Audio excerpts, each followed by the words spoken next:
Happy Friday, everybody. Happy week 8.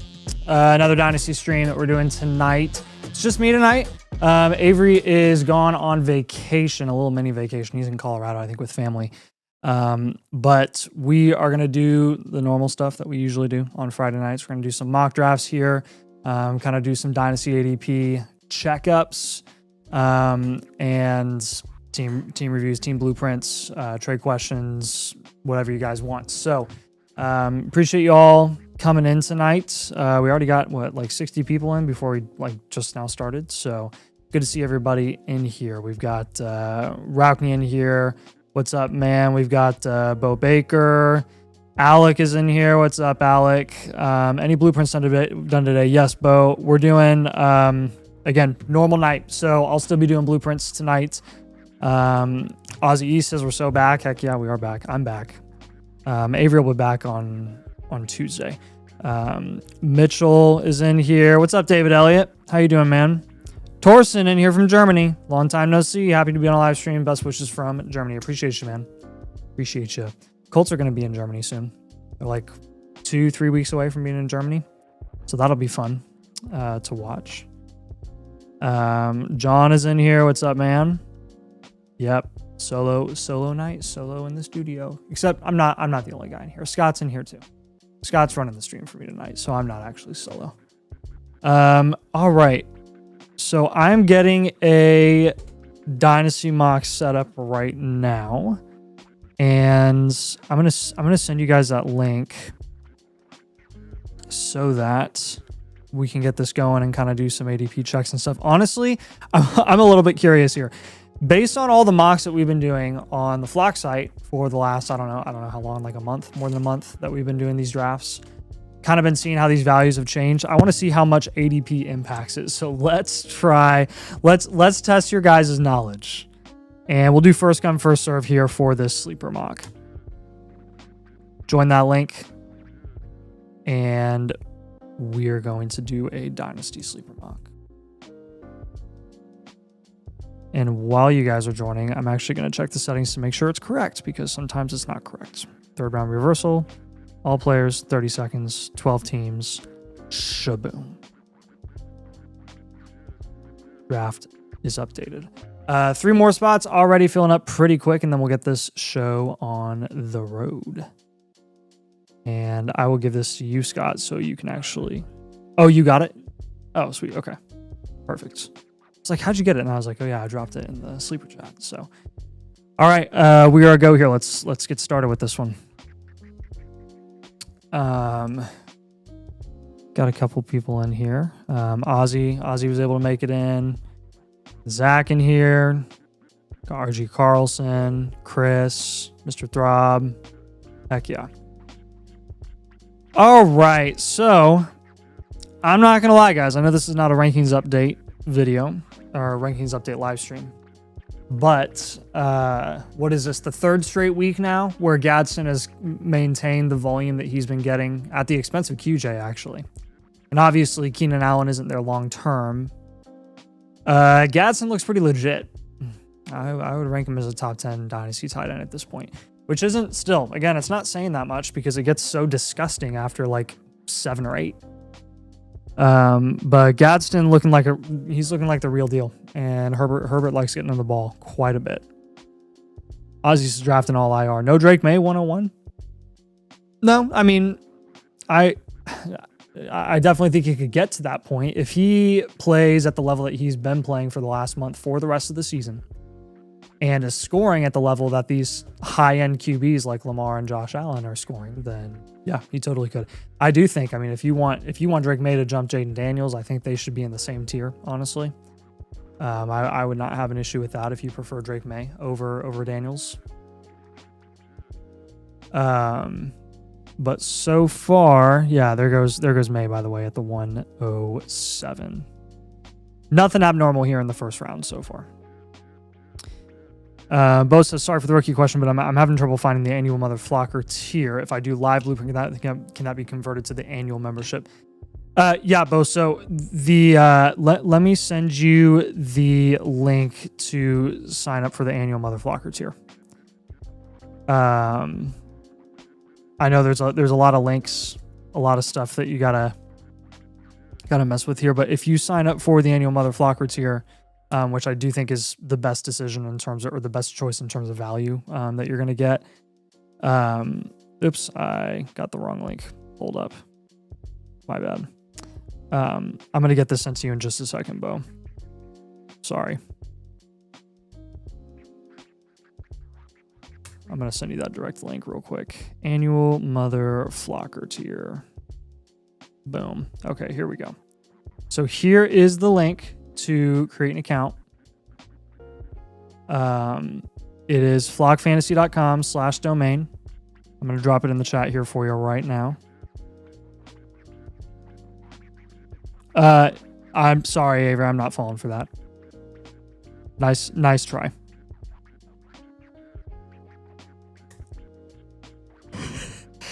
All right, Bo. I just dropped that in the chat for you. If you want to follow that link, it's gonna autofill our code domain, and then you'll just sign up for the annual Mother Flocker tier.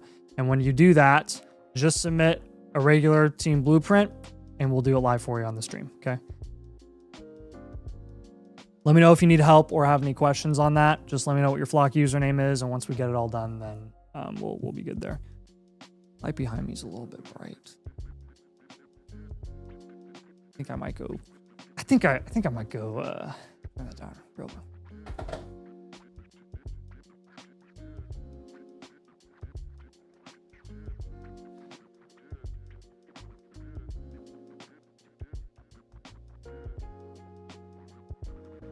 Oh yeah, that's so much better.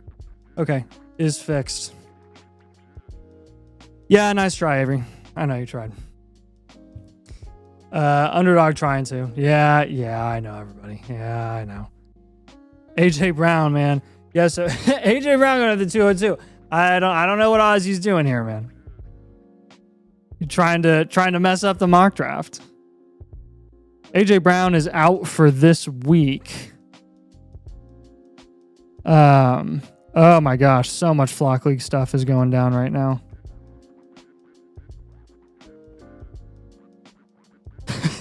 Avery was late to the party. He just saw the trade that went down in the Flock League. I wonder if we're going to have to make a video out of that.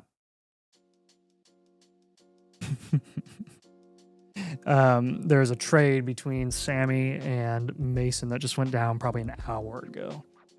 And Nathan, can you freaking use the right links? I sent you the correct one. What, the link that I used? Oh, the bit.ly? I mean, yeah, sure. I was going to send him the bit.ly, but dude, I didn't send him the bit.ly for a reason. I will send people the bit.ly in general, but Bo was asking for the specific link for the annual Mother Flocker tier, so I just gave him the direct link with the code. Gosh. But yeah, here you go, guys. If you want to get a live team blueprint, a la carte, the option is in there if you follow that bit.ly. If you want to sign up for the annual Mother Flocker tier, use code domain, and if you do that on the stream tonight, then you'll get a free voucher for a team review, and I will do that live for you tonight. Don't worry, Mason will leak it live on stream without thinking about the video, no problem. Yeah, that's what Avery and I have in common. So, or that's what Mason and I have in common, is we like to leak our trades, like right when we do them. Miles said he bought a live team blueprint prior to the stream starting. Is it possible to postpone mine until next stream when Avery comes back? Yeah, that's no problem, Miles. Just let me know. Oh, Miles 419. I'm assuming that's the one you want. Done later. Yes, that's the one that I'm assuming. All right, cool.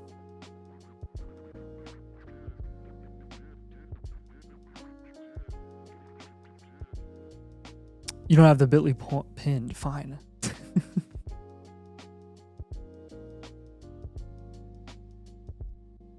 You do whatever you want, Avery. You're supposed to be on vacation. You're supposed to be leaving me alone. Go enjoy your time in Colorado since you ditched. Dang, Rice around after AJ. Yeah, no, AJ Brown, that's a fake pick right there. Igbuka, I think, is very legit at the 207. I think BTJ at the 208. Honestly, I'm not going to lie. I would not take BTJ at the 208. Even some people might say that's a little hasty and freaking out about his, slow start to the season. But Tet, Rashee Rice, Odunze all went in the third. I'd take every single one of them over BTJ. I like BTJ. I don't have an issue with him. There's a lot of really good wide receivers right now. A lot of big risers. I would take BTJ over AJ Brown, though. That's for sure. JT goes in the second. I was just talking about this last live stream. How JT was going to settle in the late second range. He's going to be priced just like Saquon was last year. Just like Saquon was.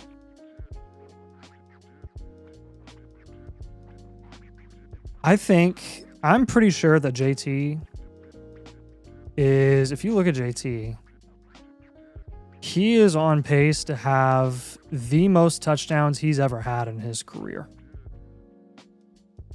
And if you recall, what ended up happening after that is his touchdowns went down. His personal record in a season is 20 total touchdowns. He's already at 11 total touchdowns this year. 11. And we are through 7 games for the Indianapolis Colts. So we've got 10 games left to go. I mean, if JT continues this pace, he is going to blow away what he's ever done in the past. I mean, you're talking easily 25 plus points per game.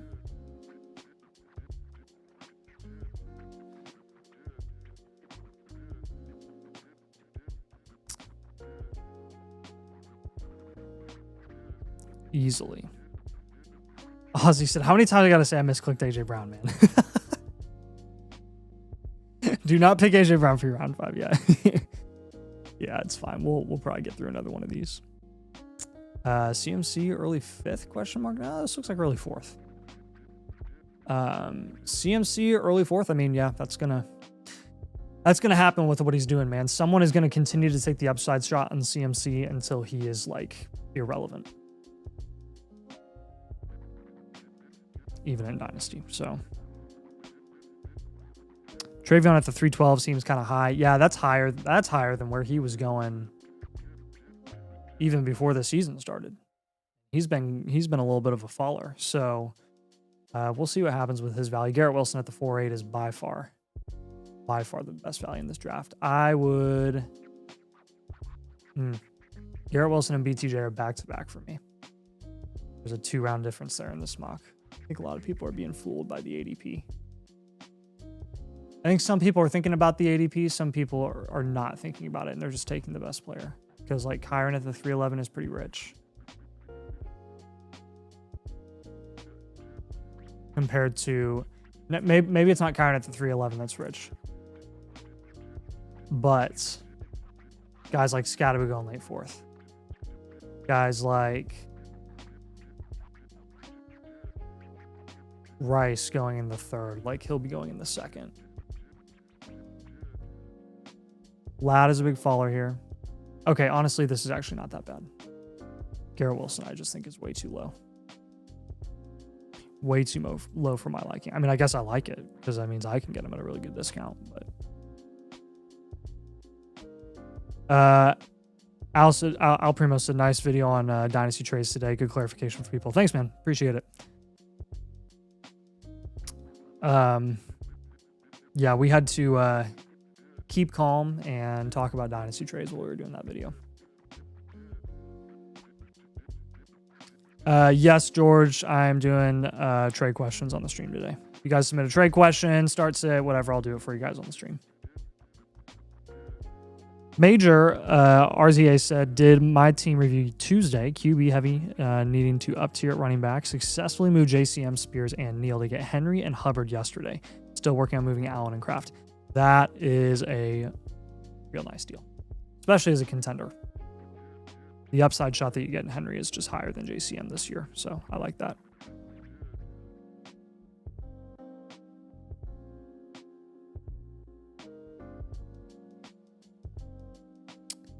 Am I wrong for saying I'd take Amon-Ra and JSN over Neighbors even if the injury didn't happen? No, you are not incorrect for saying that even if the injury did not happen. Though I will say I think Neighbors would have been really solid with Dart in the way that he's playing. right now if he was healthy. But no, I don't think that's crazy. We have all those guys in the same tier. I can't get Garrett Wilson from the guy with him in my league, like pulling teeth. Rip. That's brutal. Natasha said, love you guys' latest video. Do you think you could replace Bowers with Jake Ferguson in that conversation? Excuse me, Jake Ferguson. Appreciate you, by the way. And also, yeah, I mean, that was kind of the point of the whole, not it wasn't the point of the whole video, but like the difference in production between Bowers and a guy like Jake Ferguson is so, I mean, it's marginal at best, unfavorable at worst. Obviously, it is unfavorable right now. If you're a Bowers owner, very favorable if you are a Jake Ferguson owner. But like, I think that where Jake Ferguson is currently being priced, like he will get to a price point in Dynasty where the production that he offers long-term is not going to be worth what you're sacrificing at a skill position when you select him at that price. He is not currently priced in that range yet. Right now, he is value equivalent to skill position guys like JCM, like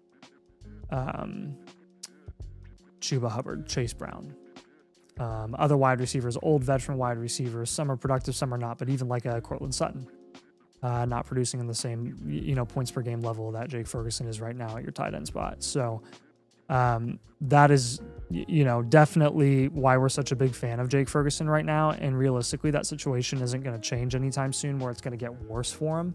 I mean, it's ideal for him for the foreseeable future, honestly.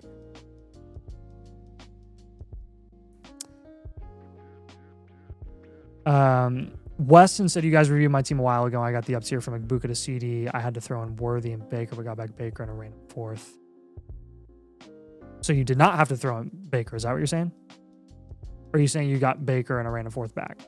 I still think that's a fair deal. I mean, as much as Ibuka has been a riser, Ibuka and Worthy for CD is very fair. It's a very fair deal. You're looking at the round gap between CD and Ibuka in this mock.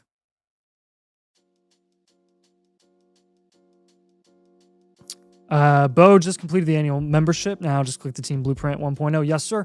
You submit that Team Blueprint 1.0. I will see it come in, and I will do it live for you tonight on the stream. Appreciate you, man. Appreciate you joining the club.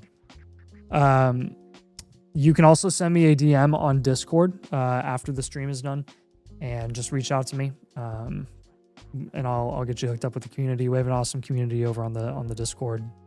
Tons of channels. Tons of different help sections in terms of like trades, what you're going to be doing in your startup drafts in the off season. We've got plenty of, we have tons of really active people in there all the time, and they always get a bunch of like leagues started too in the off season. So a lot of community leagues. There goes Ferguson at the 610. Again, that's a price point that I am happy to take him at. Jake Ferguson is 26 years old, I think, right now. Just signed a 3 or 4 year extension. I actually want to look up the... I want to look up his contract info right now and see what it looks like. Because... Here's Spot Track.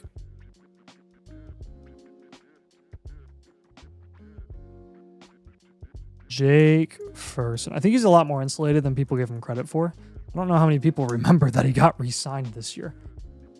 Over Micah Parsons, essentially. So he just turned 20. No, he did not just turn 26. He's like 26 and 3/4. So he signed what was at face value a 4-year, $50 million contract. Wow, this is a very team-friendly deal in hindsight with what he's offering for this team now.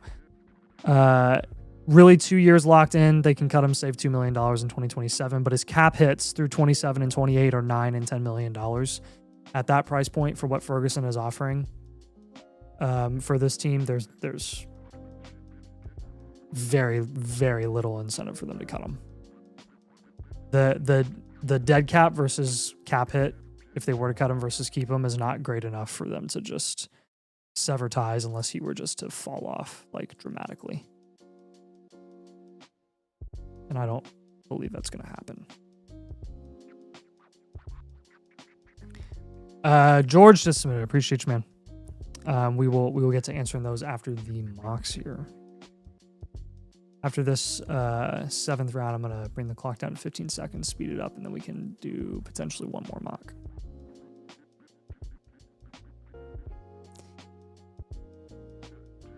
Not in contention this year, Brendan says. Wide receiver room's terrible. Running back room has Henry, Rico Chuba, Kyron, Pollard, Hanson, Sharps. Looking to deal some to have my wide receiver to help my wide receiver room or future first target receivers.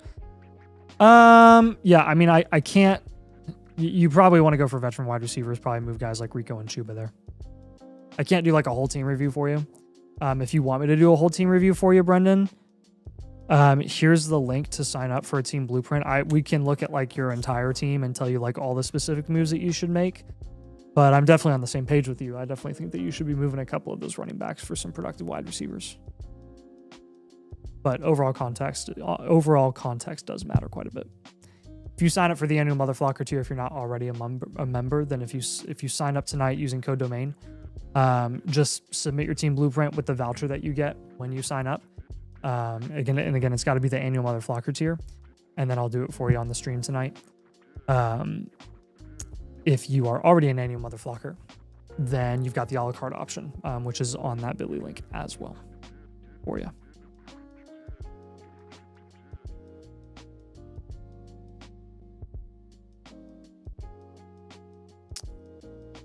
$612 Goff, someone says.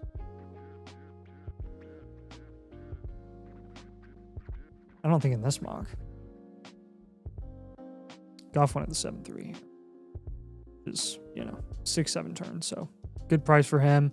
Good price for a lot of these QBs. Kyler, massive faller. Massive faller. There's Caleb Williams at the 4-2. That is probably the lowest I've seen Caleb Williams go.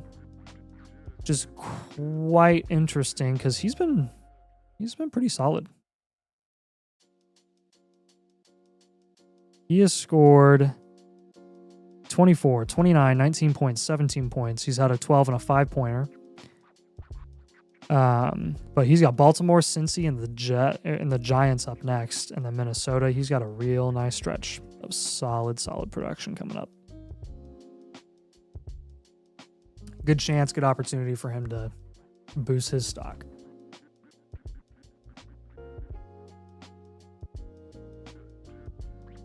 Yeah, Tucker Kraft goes at the 8-6. Again, some of this isn't shocking necessarily to me with a mock because people are just picking based off of sleeper ADP. This is what I was curious about. But yeah, Swift back up in the 8th. That's pretty classic. In-season Swift when he's on a tear, moves him up, bumps him up a couple rounds at least, and then he'll fall back to where he was previously in the offseason. Contending value. Swift has quite a bit of contending value right now.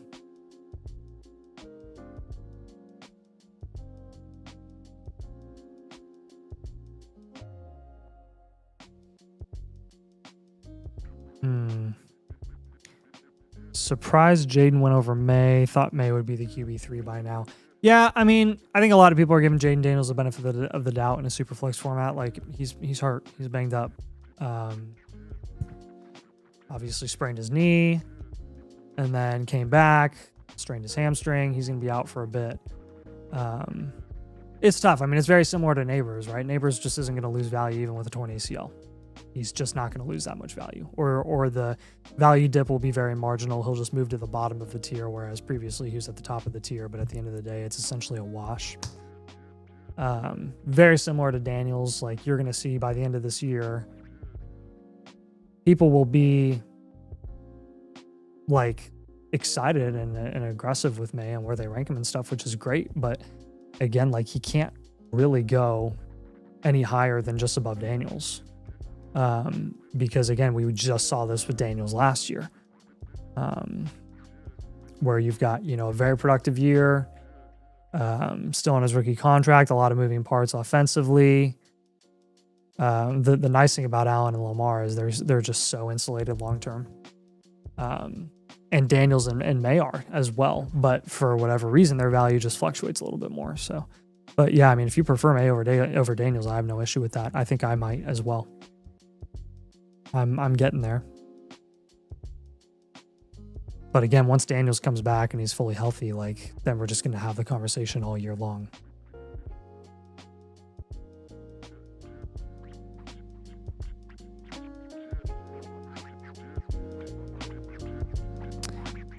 Sean said, was watching the new video today on the right way to trade.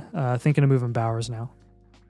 You mentioned only down 1 or 2 rounds, but I don't think I can get anything significant on top of McBride or Warren. Okay, so if you can't get much on top of McBride or Warren, that's fine. What I would recommend doing instead is just doing a pivot from a straight pivot to another position, from Bowers to a top running back or from Bowers to a top wide receiver. By top, I mean like top 4 running back or top 8 wide receiver. And then what you can do is just take a depth piece or a flex piece and flip that flex piece that's value equivalent to the price range where Ferguson is going right now.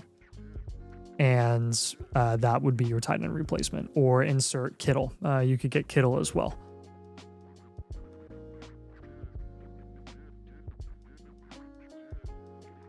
Wait, we had another Flock League trade today with Mason trading up? Yeah, we did have another Flock League trade. It was very interesting. I think Mason definitely won. I definitely think that Mason won, which sucks. Mason is making a lot of moves right now, and he's getting his team's getting a lot better. What the? Okay. I think Avery just made it into the chat and just saw it for the first time, and he was like, "Are you kidding me?" Oh yeah, sleeper chat has been absolutely blown up. Oh my gosh.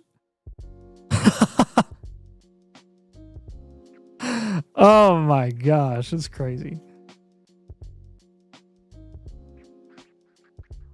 Avery's like, why are we letting Mason make good trades? I thought we all had a pact.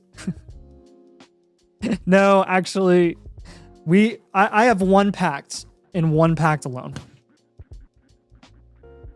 And that is to do everything I possibly can to get my team to the playoffs and for my team to be successful. I know Avery has a pact with himself, and that is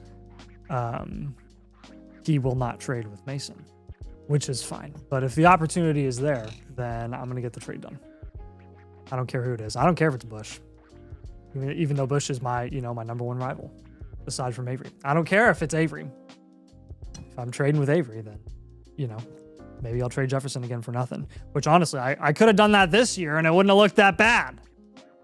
Why couldn't Kyron and Michael Pittman specifically, why couldn't Pittman have done last year what he's doing this year? And then that trade would have looked real nice, because Jefferson is just crapping the bed. It's not his fault. Like, he's still getting plenty of target volume.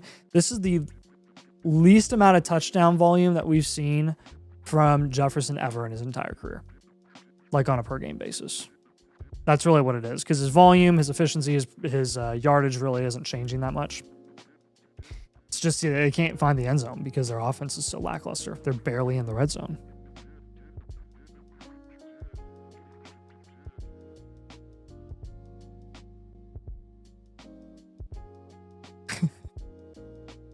Poor Sammy's getting annihilated right now.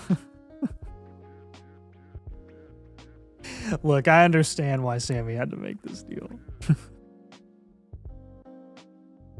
So a lot of teams in the Flock League right now are like desperate times, desperate measures. They just got to make moves to score points now.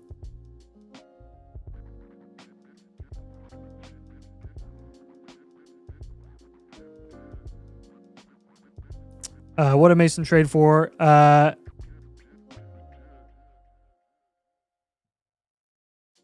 Okay, people already know. Mason must be on a stream or something. He traded for Nico Collins. he up-tiered essentially all the, you know, depth that he has that he's been just sitting on for half of the year. He's finally playing smart ball and packaging it and up-tiering and packaging it to teams that really need the depth right now, like Sammy, because he's so injured at this point. Evan's probably done for most of the year. Nico out for at least this week. So he needs points and he needs wins like right now. Yeah, no, Mason got Nico and Sammy got T. Higgins and Stephon Diggs.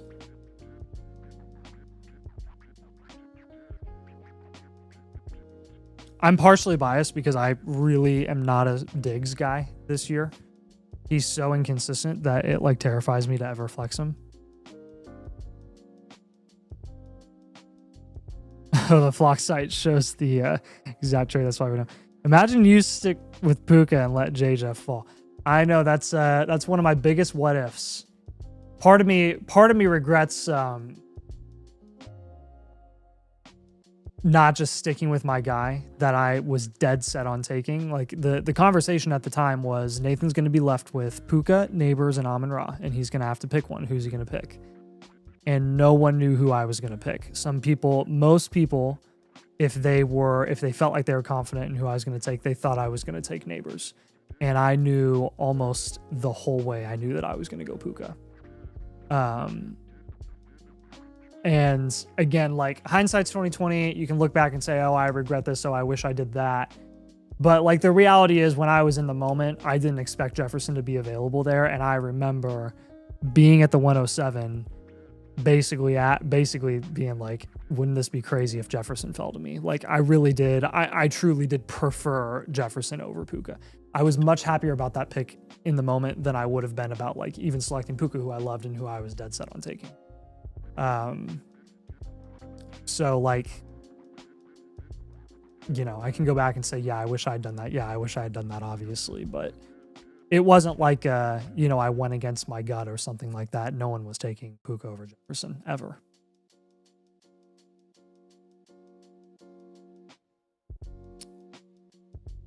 All right, let's get, I might set up another mock here.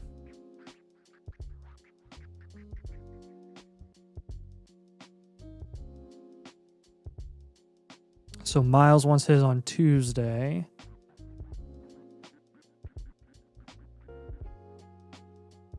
Let me do some checks here.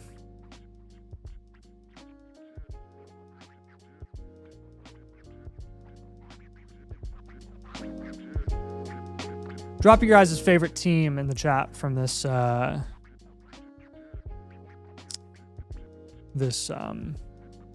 mock that we've done so far. L Shakes, let me know if you are in the chat, my man. This is L Shakes. Calling out L Shakes. Chef Bo, I got your team review. Appreciate you, man. Calling out L Shakes and calling out M. Dirienzo. M. Dirienzo and L Shakes. Please let me know if you guys are on the stream tonight.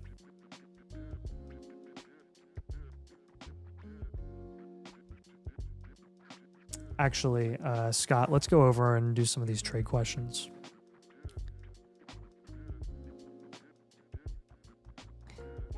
And again, guys, if you want to get your team reviewed tonight, follow this link. You can sign up for the annual Mother Flocker tier on stream using code DOMAIN. It'll send you a free voucher, and then you can submit that free voucher. I'll do it for you live tonight. Again, you got to make sure that you use code DOMAIN. Comes with all of our exclusives on the site when you sign up for the annual Mother Flocker tier.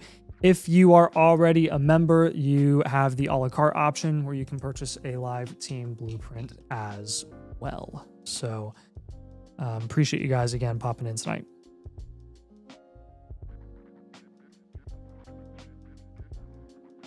Got a lot of people saying they like Chaz's team in the mock, which I would tend to agree with you guys. You got Jefferson, Ibuka, Bucky, Brees, Waddle, Dart, Jones, Kraft, Javonte, Monty. Yeah.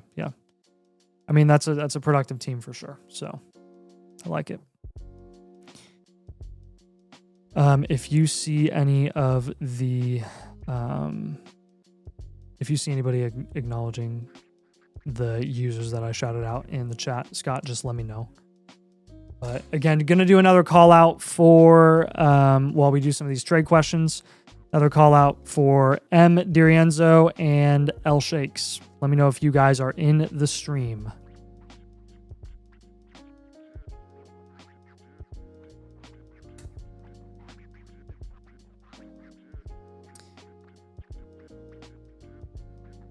All right, let's do some trade questions. So, going to start with a start sit from you, Tony. I'm going to have to pull up the bye weeks here because these bye weeks be tripping me out like every single week. All right, this is a 12-by-7. We got Dart at QB over Stafford. Oh, because Stafford's on bye. Bijan, Woody Marks at running back because Kyron is on bye. Zay Flowers, Rashee Rice at wide receiver. I agree. And then we got a tight end. Andrews or Mason Taylor? That's a good question. Lamar is back. Let's shoot for the stars with Mark Andrews. Let's cross our fingers, hope it's a better offense. And then Wan'Dale Robinson in the flex versus Ridley's actually going to be out. Trey Tucker is another one that you could think about. Darnell Mooney as well. I agree with you, though. Wan'Dale is definitely the start here, so I think the rest of it looks very good. Plus, you have the stack with Jackson Dart. Appreciate you, man. All right, Technikyle. This is a dynasty trade question. This is Puka Nacua. Oh, boy, we're getting real here. No, looking at this right away, this would be a no. So it would be the three players, Pittman, JJ McCarthy, and Bill, plus 5 seconds, 2 firsts, a 27 and a 28. This is too far of a down tier. This is too much stuff. 0-7, so things are rough. All the picks will probably be mid to late picks, except for one with 26 seconds, which is one of mine. This manager has my 26 first as well. By the time this deal will pay off for you, it will be 3 years from now. So, no, I would not make this move. Krosky Merritt, Michael Pittman, the seconds, none of them matter in the when you're talking about the scale of a Puka Nacua type of trade. So let's look at some other ideas for Puka if you are going to make this type of trade. Which, by the way, my answer is don't make this type of trade. But I want to down tier to a lesser degree if you are going to trade away Puka Nacua. I would take Drake London.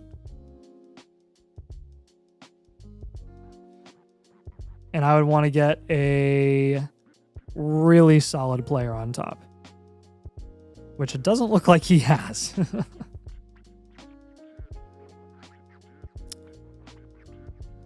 Dang. He doesn't really have like another younger guy that I really like. Like a Cam Scatterboot type of guy would be what I want. I mean, value-wise, I would want London and I would want Jacobs. Like that's what I would want for it to be worth it. And he's not going to pay Jacobs because he's trying to contend. So not good enough on Kyle. I get the idea, but again, at some point, like too many assets just gets to be quite literally that, just too many, where you're throwing up too many prayers with all these kind of middling assets that you're getting in return for Puka Nacua, who's a cornerstone. Appreciate you, man. Rowan is up next. Looking at this one, we've got Baker at QB over Daniel Jones. Let me double check the matchups here. I don't necessarily dislike it. I love Baker. He's got the Saints, and Jones has the Titans. There's a chance both of these end up being blowouts. But here's the thing. Jones is playing with JT. No Bucky for Baker, so they are probably going to have to pass the ball more. I'm good with Baker. Scatterboot and Javonte at running back. CD and Drake London at wide receiver. Flexing Tyler Warren as well. And then got to figure out who our final flex options are. DeAndre Swift, I think, is a must flex. And then breaking down our bye weeks here. Jalen Waddle, Tet McMillan, and Alvin Kamara are all viable options here in your final flex spot. Based off of matchup and partially situation, we got the Dolphins taking on the Falcons. We got Kamara taking on... I think I'm going to sit Kamara here. I think it's going to be between Waddle and McMillan. Let's go with Waddle here. Appreciate you, man. All right, next up, we've got... oh, by the way. Al Primo said, Nathan is too loud. I don't know, man. Check. Maybe it's just the volume on your end. I think we're at the same levels that we usually are. Final call out, guys, for not you guys, but like final call out for L Shakes and M Dirienzo. Let me know if you guys are in the stream. If not, I'll move you over. You don't have to say anything. That's totally fine. Dano. This is a Dynasty trade question. JCM, Travis Hunter, a second, and Ted McMillan for James Cook, a first, and Bucky Irving. Okay. Let's say Bucky and Tet are a wash. Let's say James Cook in the first over Hunter JCM in the second. Yeah, no. You're getting technically, I think value-wise, I think you are getting the two best players in the deal here in terms of market value. I'm totally okay with this. Especially as a contender. This is kind of a move that you need to make as a contender. So I'll call this a winning move. Get a first on top too. Why not? X-Ray. I get a 26 mid first for a 26 late first are the picks. Okay, so essentially a mid first for a late first swap. That's pretty marginal at this point in time. Alec and Junk in a pick swap for Garrett Wilson. Yes, you take Garrett Wilson. It's not even close. How are you able to pull that off? This guy has to be overvaluing Alec like crazy. Great move, X-Ray. We got a trade question from Blake. 5-2 contending, not sure about Hampton. Oh, it's when you lock in and get close to your mic. Yeah, I definitely, I hug the mic big time. It's really bad. I have like my less nice mic at my home studio. So anytime I do a DFF video or even like a clip for the Flock League, I'll start talking and I can't sit still when I talk. So I just constantly move around. And every time I move around, it's like, it like gets really quiet and it gets really loud and then quiet. I know it's probably obnoxious. I'm sorry. I like literally can't sit still though. So, yeah. So Blake 15, appreciate you, man. This is a first Rasheed Rice and Judkins for Hampton and CeeDee Lamb. Let's say that Rasheed in the first versus Quinshawn Hampton. Yeah, I'm good taking Lamb and Hampton here. Assuming that first is actually your first, and if you're contending 5-2, that's a late first. I'm okay with this. I know you're not sure about Hampton, but like value-wise, I'm definitely good with you making this move. You're raising your ceiling quite a bit. This is a 10 team, so that makes me feel a little more comfortable with the move. George Brand, this is a trade question from George. Appreciate you, man. Have you heard, by the way, have you guys heard about like this mafia poker stuff in the NBA? It's like kind of crazy. I mean, it's not like shocking to me that this is a thing because, you know, there's a history of athletes, coaches, you know, sports gambling, but it's just, it's like straight out of a movie. It's like, you know, the FBI is like revealing, you know, all these, you know, mafia groups that are actually involved. And it's like we're like a clip straight out of The Godfather. I just think it's crazy. Got like the families and everything. George, let me know if that makes sense. Or no, actually, hang on a second. Oh wait, this was the second one that he signed or that he. Oh wow. Okay, so this is or Rasheed. Whoa, what just happened? Didn't I just do a trade question that said Rasheed and Judkins for Rasheed Judkins and a first for CD and Hampton? Okay, I already did that one. So this is I was like, what, did I just do this? No, so it's just the same players. This is Rasheed for a first and Quinshawn Judkins. So let me, Dynasty about to be 2-6, solid at wide receiver, but not at running back. Would you trade Rice for Judkins in a late first? This is a 10-by-7. So high upside, 1 QB. You do have your team linked. Okay, so that helps.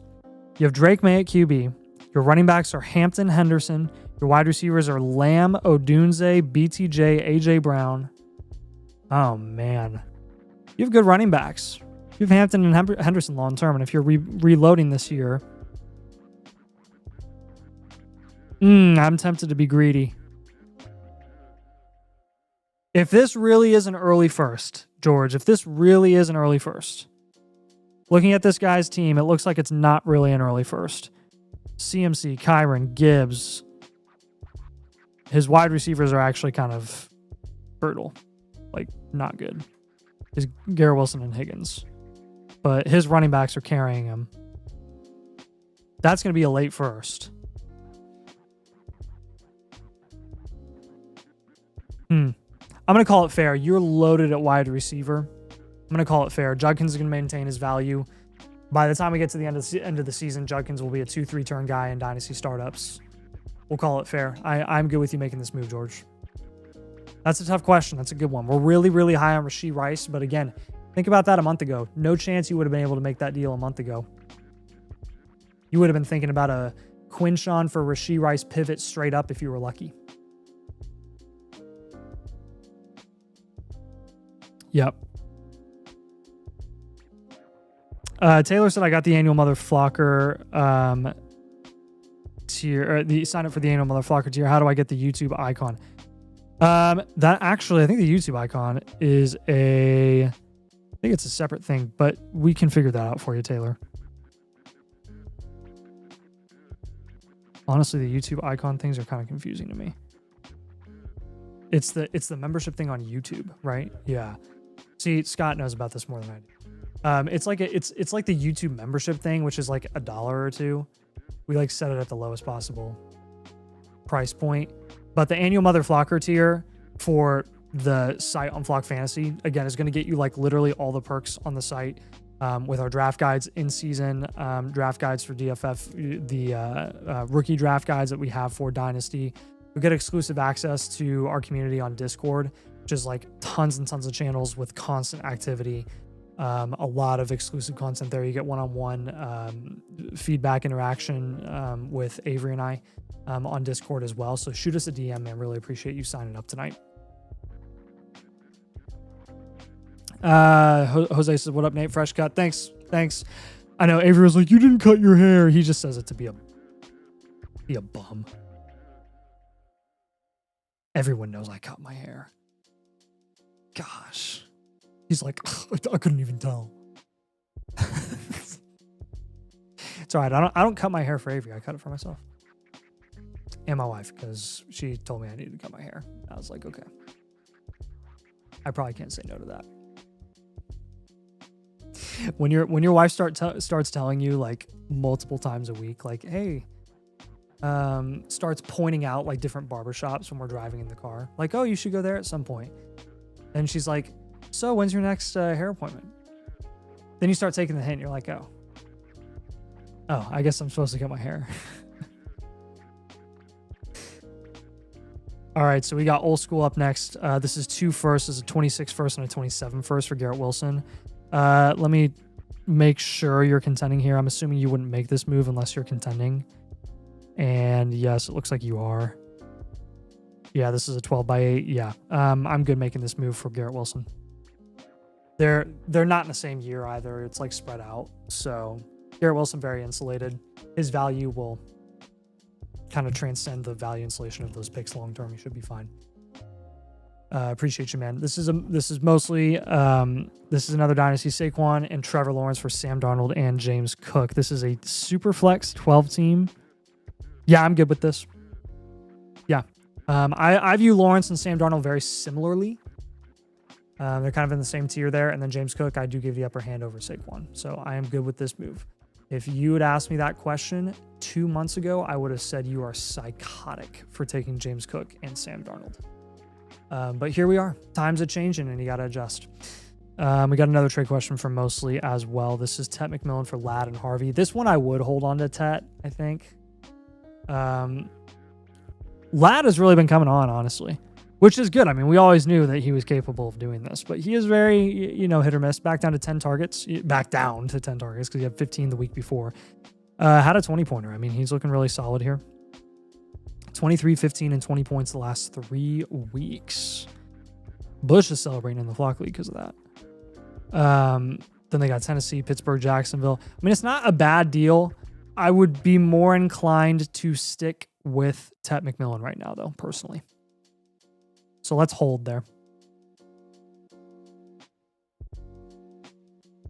Got a trade from Mr. World Schneed. He'd also give me Jalen Knoll, and I give Arroyo. Okay, so in a deal of this caliber, those players, that swap doesn't really matter. This is Bijan and Kraft for Bowers and 2 firsts, a couple seconds, and Benson. Okay, the general idea surrounding the deal here, I don't mind. I just want to clean it up a little bit.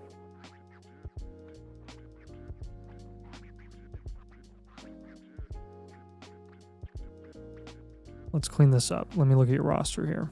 Oh, I'm sorry. You're giving up Bijan and you're getting Bowers here. The 27 first, the 26 first, the 2 seconds, Benson. I don't really want to do this. This is the deal that we're trying to have people, we're trying to get people to avoid making right now. If you were to make this deal, and again, to get Bowers, you would have to trade away Bijan Robinson. Which, number one, do I even want you doing this with your team? Okay, I see why you're doing it, because you're definitely rebuilding. But Bijan is not a bad asset to hold as a rebuild. Like, yeah, he's scoring points, but you don't necessarily, as a rebuild, just want to completely decimate your team to score 0 points, right? Like, you're selling off an elite skill position player like Bijan for a onesie position player and Bowers. Let's look at this guy's team. Why don't we... Let's get Ladd involved in this deal, if you are going to make this move. Benson, I'm fine including. Take away the seconds. They don't make a difference in the deal, in a deal of this caliber. Kraft... I guess you can trade away. I want Bowers, I want Ladd, and I want an overpay if you're going to be getting Bowers here, because I just don't love it. This is what I want. I want Bowers, Ladd, and 2 firsts. Take away the seconds, get Ladd included in this deal. If you have to take out Benson, that's fine. Do Bowers, Ladd, 2 firsts for Bijan and Tucker Kraft.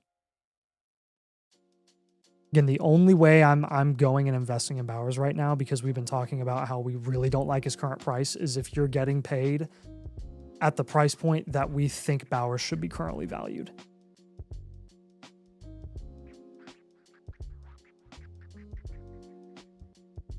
Appreciate you, Mr. World. The picks and Benson make up for the value he loses trading Bijan for sure.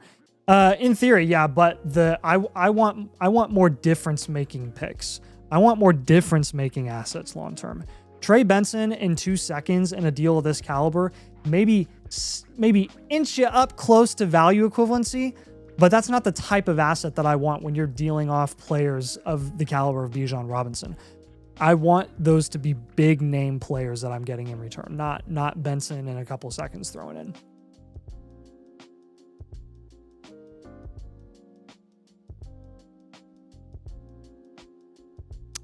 Good question, Blizzard. We will get on that for you. We've got Tom sending those out for you guys soon.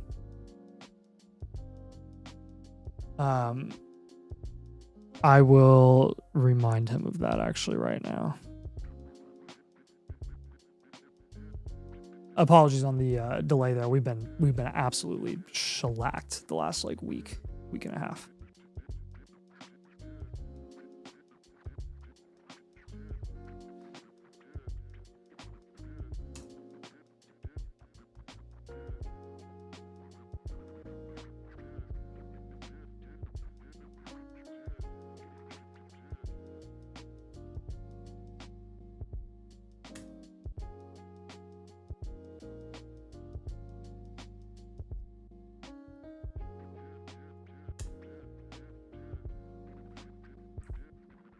All right. Did we get another trade question from Mr. World? Oh, that's so weird. I tried to mark it and it didn't let me. I just assumed that you had. That's weird. I don't know why I did that. It's all right. I will finish it up right now. Here we go.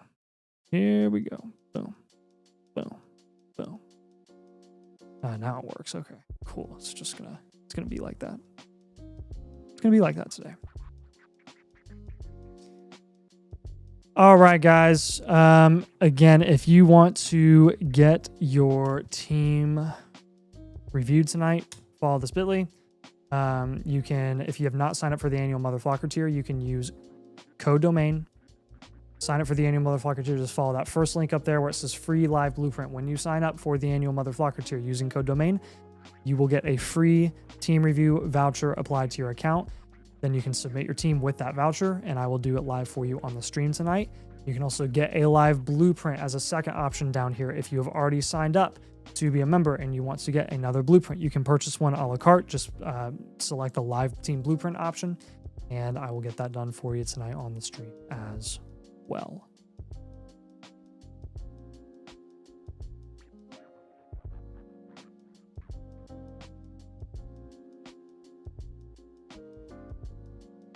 All right. I am making some moves over here, Scott. Then you can refresh in just a second. And we are a go to refresh.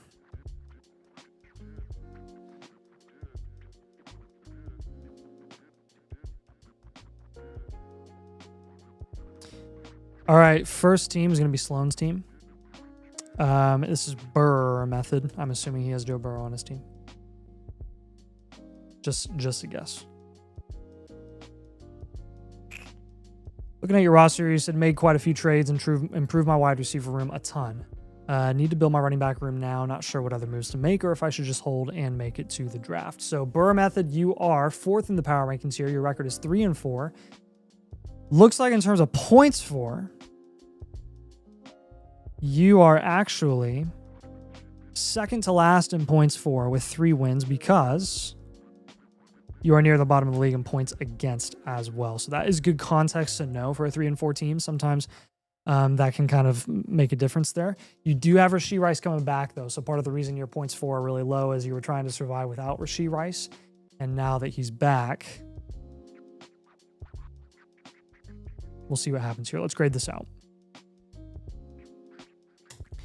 So this is with the settings. This is a 12-team, 1 QB, half PPR, no tight end premium. Drake May alone as your QB. I'll give you a 9. RJ Harvey, Chase Brown, Jalen Warren, Tyron Tracy at running back is going to be good for a 3. Rome Odunze, Rashee Rice, BTJ, Matthew Golden, Jacoby Myers. Big drop off after your top 3. Not a bad top 3 at all. I'll give you a 7 there, and then Hawkinson is going to be like a 4. 9, 3, 7, 4. Flex spots right now are Matthew Golden and Jacoby Myers. I don't think that you have enough firepower at running back, and you don't have the depth to improve the firepower at running back while still maintaining the upside of your flex spots, which are already pretty minimal right now. We're going to go 1 year reload here. Again, that pair with the reasoning of being last in points for, or close to last in points for on the year, even with Rashee Rice coming back. Look, you have plenty of solid pieces on this team. You have plenty of solid cornerstones. Rome, Rashee Rice, BTJ, Drake May to build around. But realistically, again, like if we take a year to kind of build this even more and to get this team over the top in terms of value, like to a point where you're kind of a top dog in your league, then I think you're going to have an even better contending outlook in 2026. Moves to make. Generally, I eye those onesie positions, and I'm like, yeah, we want to move one of those onesie, at least one of those guys at the onesie position, QB and tight end. Let's go ahead and let's shop Joe Burrow. Let's shop Joe Burrow for another position. You don't need both Burrow and Drake May. They are 2 cornerstone quarterbacks, even in a 1 QB format. Don't need both. May's on the up. May's looking really good. I would sell Joe Burrow, especially as he approaches a December return. TJ Hawkinson is another guy where I'll just go other position for him as well. Tight end is not a big focus of ours. For teams that are reloading, you want to focus on building value upside primarily at wide receiver and running back in a 1 QB format.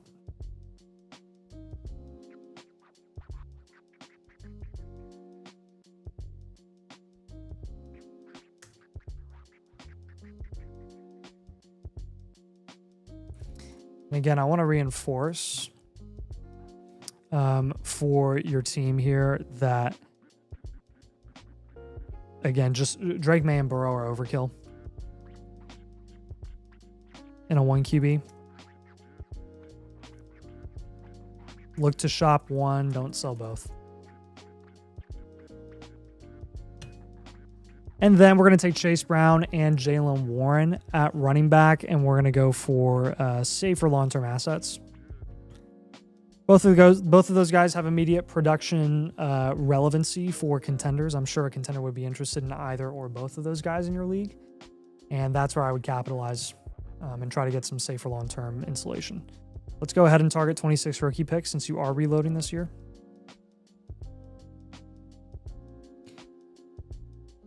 When we are shopping Joe Burrow, a couple of guys that I like here. I like Travion Henderson if you're going to buy a running back.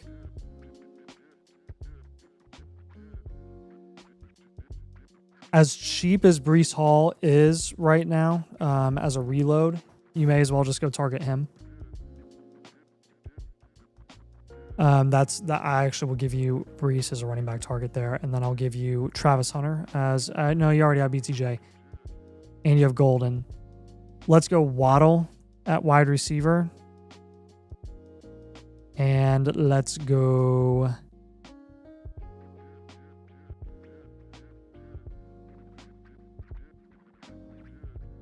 Let's go Chris Olave. So Breece Hall, Waddle, Olave, and 26 rookie picks. Target assets that have yet to reach their value ceiling when you're making these trades, and try to get draft capital at a discount from contending teams in your league.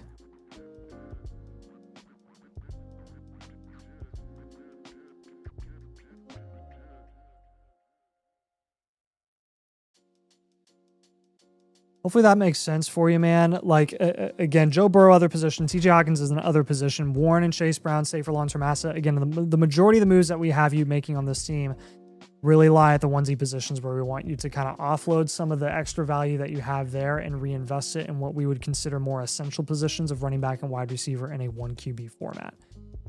Odunze, Rashee Rice, and BTJ is a great start. Kind of got to hold BTJ right now as a reload as we kind of wait for him to bump up in value a little bit more long term. He might not meet what he was priced at preseason, but again, I don't think it's like the best time for a reload to move off of him at the moment. Let me know if that makes sense for you, man. I don't know if you're on the stream. I know you submitted this a couple of days ago, but if you're not here, I know you'll be able to see this on playback. Because we'll send the link to you. And if you have any follow-ups or any questions, feel free to send me, Avery, a DM on Discord, and we'll be happy to help you.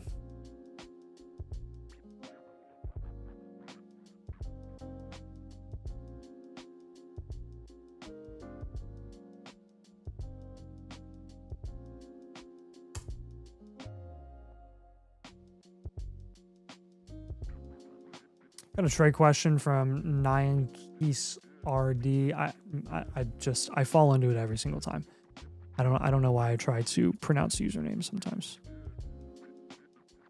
It's the spaces that throw me off, or the lack of spaces. This is a start sit, so we're looking at Jordan Love at QB. Over Daniels, because Daniels is hurt. Javonte at running back. Jaylen Warren, Swift, and Dobbins at running back. Definitely go with Swift this week. He's on a tear. Wide receiver. We've got Sutton versus Devonta Smith. No AJ Brown this week, so we are going to go Devonta Smith over Cortland Sutton.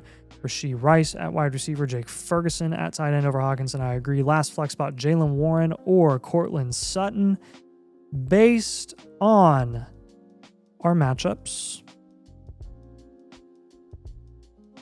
we've got Denver taking on the Cowboys, and we've got Jaylen Warren and the Steelers taking on the Packers. Really, really tough run defense. I think your ceiling is going to lie with Cortland Sutton. Let's go with Cortland Sutton. Rarely do I recommend that you start a wide receiver over a running back, but this week of all weeks, I do feel better about Cortland Sutton. Nothing against Jaylen Warren, by the way. I almost traded for him in the Flock League. All right, Jaxie Fried is up next year. We got a live team blueprint from you. This is Lamar's.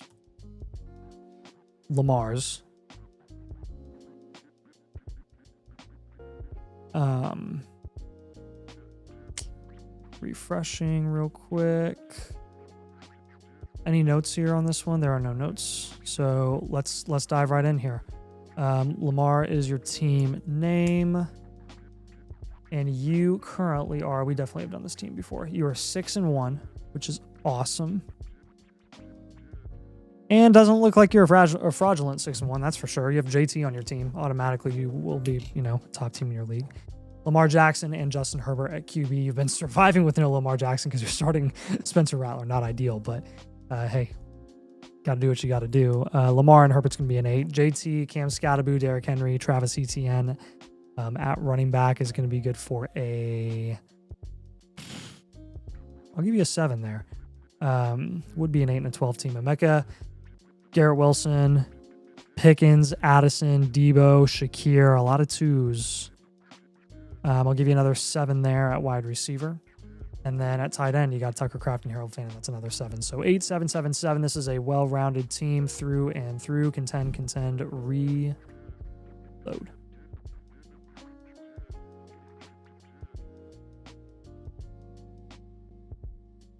And again, guys, just want to let you know, those of you who are here tonight, if you want to get your team reviewed, if you want to get a team blueprint tonight, which I'll do as long as you guys would wish me to, follow that link that I just dropped in the comments. It's also pinned in the chat for you. Use code DOMAIN if you want to sign up for the annual Mother Flocker tier. I will do your team review for free tonight on the stream if you sign up for the annual Mother Flocker tier. If you are already a member, you've got the a la carte option, which is that second option under the first one on the bit.ly. But again, appreciate you guys coming and hanging out tonight.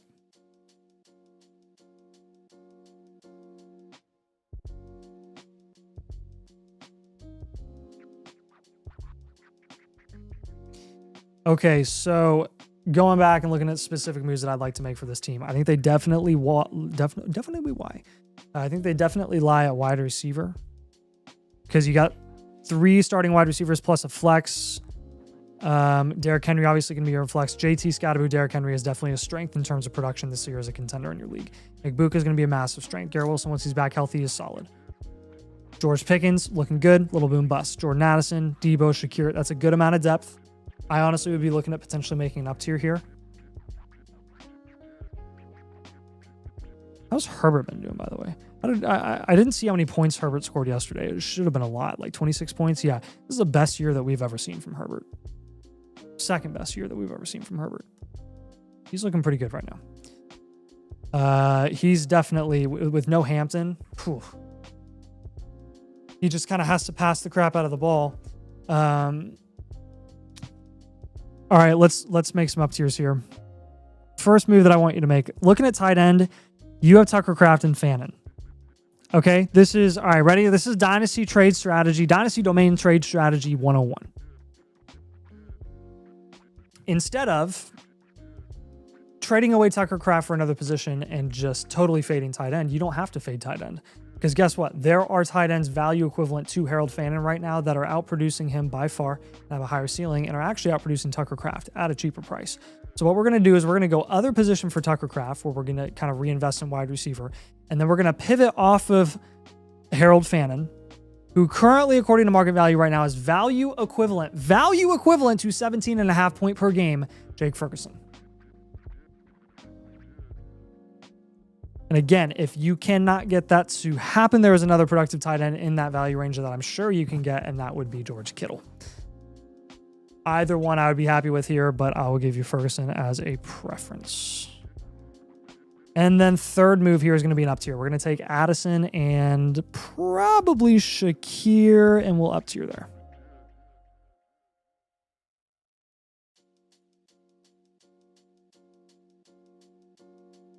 Doing a quick market value check here. I mean, honestly, you could consider...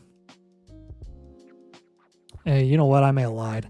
I might take Pickens and Addison and try to get an elite level wide receiver, because Pickens' price right now is through the roof.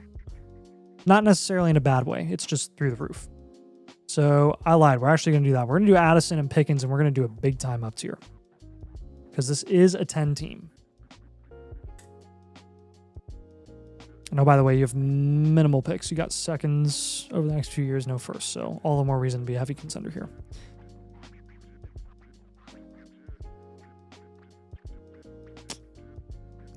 Let me give you... Again, I'm thinking of a solid wide receiver for you to move if you're going to move Tucker Kraft. I mean, he's right there by A.J. Brown. I would try to get A.J. Brown, honestly. A.J. Brown's a nice guy to throw into your lineup. You know, pretty decent. Not that bad. Like, he still is fine. Like, he's boom bust, you know that, but very high upside. But Pickens and Addison, when we're up tiering from them, I would try to get up to London, honestly.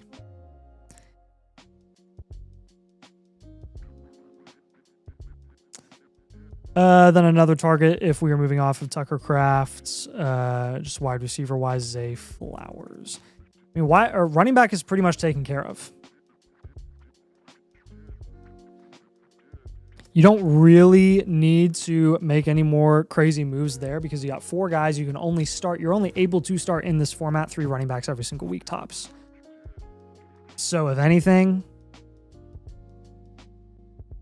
you could potentially look at an up tier there, but I don't even know if it's like worth it. Consider, this is one move that I would make. Consider packaging ETN with a wide receiver to get a significant wide receiver upgrade. Like you could do Shakir and ETN and see if you can get a higher productive wide receiver.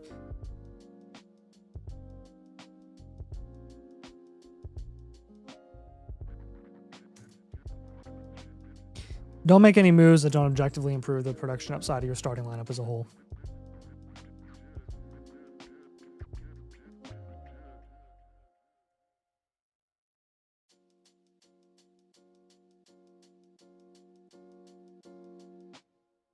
Hopefully this makes sense for you, man. Again, Tucker Kraft, other position, Harold Phantom, pivot, George Pickens, Jordan Addison, up tier, Drake London, AJ Brown, Zay Flowers, and Jake Ferguson are your targets here. Looking at your starting lineup, for a contender at 6-1 makes sense. You got Lamar Jackson, JT, Scatterbuick, Buka, Wilson, Pickens, Kraft, Addison, Herbert, trickle in some Derrick Henry there. Like, you're in good shape here to go on a pretty solid run, I would say, rest of season. So best of luck to you in your contending outlook here. And let me know if you have any questions or follow-ups here. Feel free to send me a DM on Discord.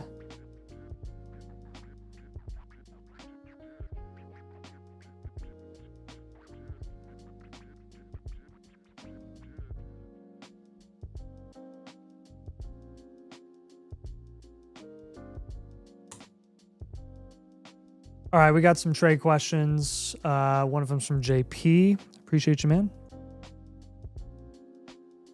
Let's take a look.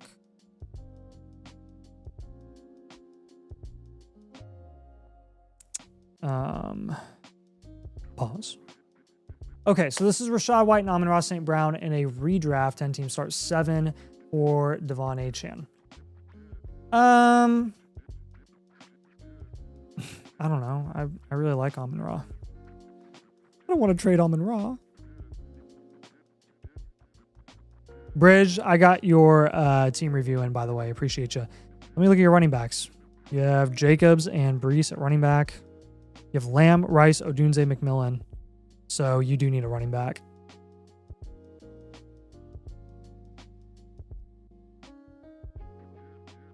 I mean, any chance that you could do this for Gibbs instead of Achane? Better offense. Try this for Gibbs and I'm cool with it. I would rather get Gibbs. If it has to be Achane, it's like, okay. But like, I understand the thought process there, but I would rather get Gibbs here if you're going to move off of Amon-Ra. Got another trade question from Enferrier 15. This is a Dynasty. Addison, Walker in a second for Quinshon. Take Quinshon and run. This, I could not care less about Kenneth Walker as a death piece. Quinshon by far.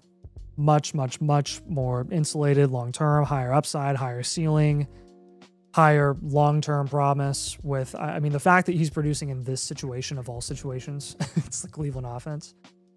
It cannot get any worse. Like it can only get better from here. He's only going to get better in years to come. So great draft capital, great insulation, everything, you know, all the legal stuff you can essentially throw out the window. Whatever discipline that he goes through, whether it's some point in the middle of the season, which is very unlikely, or the beginning of next year, he's probably only going to miss a couple of games. Like, Very, very safe. You take Quinch on there.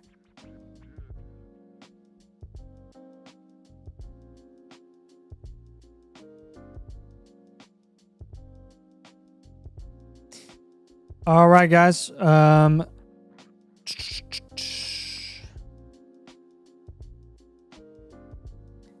Lions is up next.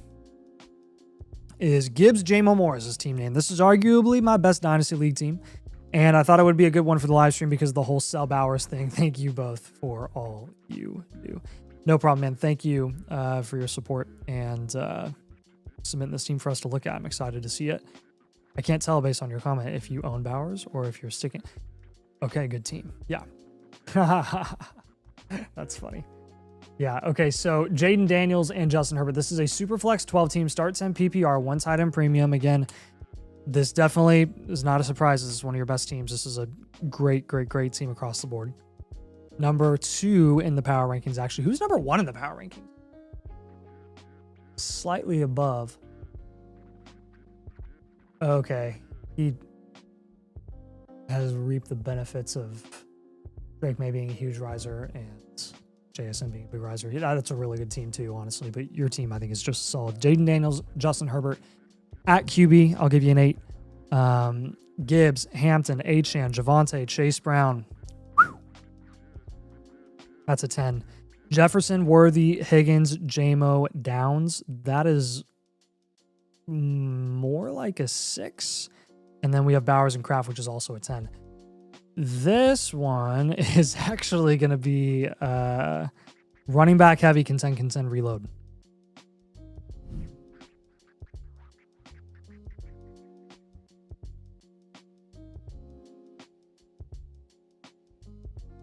No picks. I mean, you do have picks, but not really. The thirds and fourths. So in terms of like the value that those picks carry, very, very minimal. You're a heavy, heavy top contender in this league. What's your records? 5-2. Checks out. Number 1 team is 5-2 in your league as well. Okay. So I know why you submitted this team then, since you do own Bowers. So Lions, you can let me know. Again, let me know number 1 if you're in the stream here. He is in the stream. Here you go. You own Bowers. Here we go. I see him. Okay, Lions. Question number 1 for your team here. Because here's going to be the number 1 strategy point, the number 1 recommendation for your team. Your only weakness here is wide receiver upside.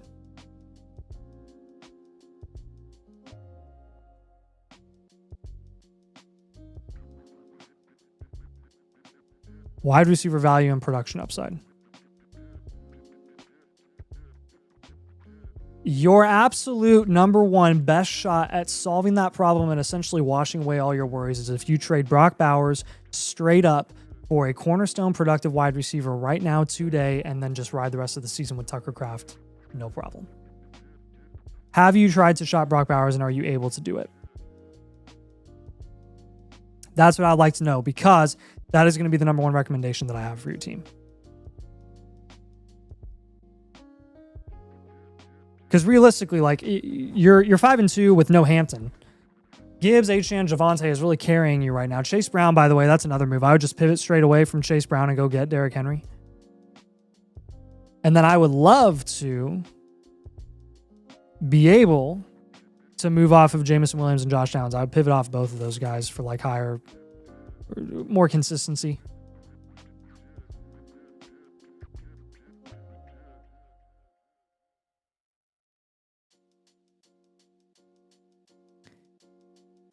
But again, the meat of my analysis here is going to lie around Brock Bowers. So, asked the guy with Puka and JSN, and he said he'd need Javonte on top of Bowers. I am inclined to take it for Puka. I would be much inclined to take Puka because realistically, dude, I'm being completely honest. I just if I owned Bowers and Javonte in a dynasty league and someone came and told me that today, I would make that deal in a heartbeat for Puka. Just because of positional leverage and value. So that is an option here. Okay, so just Lions. Here are some other ideas for you as well. Since that one is on the table, I'm going to give you other targets in case you can't get this one done or he decides to back out or changes his mind or whatever. But I'm going to give you other wide receivers that I am okay moving Brock Bowers straight up for 1-for-1. The only reason that I'm okay with you putting Javonte on top of Bowers to get a guy like Puka is because it is Puka Nacua. But there are other ones where I would not include Javonte on top. And that would include, but is not limited to. Let me look here. I'm trying to see teams that would actually be willing to do it here. Here's a 2-5 team with Jamar Chase. Oh my gosh. Could you do could you do like Bowers and Jameson Williams for Jamar Chase? Could you do Bowers and Worthy for Jamar Chase? I would do Bowers and Worthy for Jamar Chase in a heartbeat. That would win you the league immediately. So that's one that I would look into.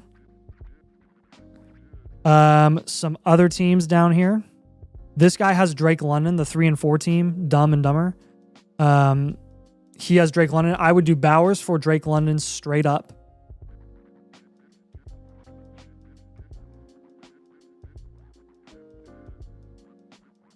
I honestly would do Bowers for Rasheed and Pickens. This guy who's 2-5 down here. I'd do Bowers for Rasheed and Pickens. This 0-7 team has Rome Odunze. I would... he doesn't really have any solid plus on top because I would do Bowers for like... I mean, you could do Bowers for Rome and Hunter, but he won't do that. He'll probably want to hold those guys as a rebuild. This other 3-4 team, Send Picks, has... okay, so those are your two other options. Three other options. The Rasheed and Pickens, you would have to get together. The Jamar Chase, you'd have to give something else on top. I would literally do Bowers and Worthy for Jamar Chase and just call it. That guy doesn't want to trade because he does not have his one this year. Okay, I got you. And then your other one, again, is going to be the Drake London one straight up. So, oops. No, I lost my squishy ball.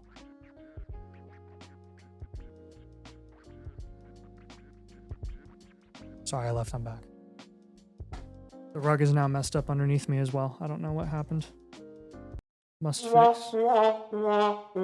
told you guys I can't sit still. Okay.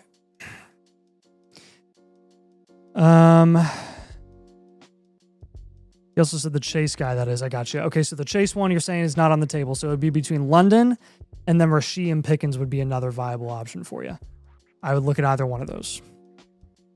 I'm going to give you both of those wide receivers as targets as well. When we are pivoting off of Jameson Williams, I want a guy that I feel better about my flex spot on a week-to-week basis and isn't going to lay goose eggs every single week. I would go ahead and move JMO for Chris Olave or Zay Flowers, either one. I like Zay Flowers as well.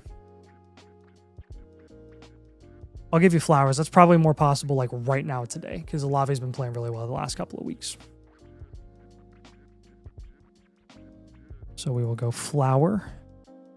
We will go Rasheed to give you that idea, and then we'll go London. And then pivoting from Chase Brown to Derrick Henry is right there. I would rather just have Derrick Henry straight up. Yeah, no problem, man. Again, I'm going to make some more strategy points here. I'm going to add them in the comments for you.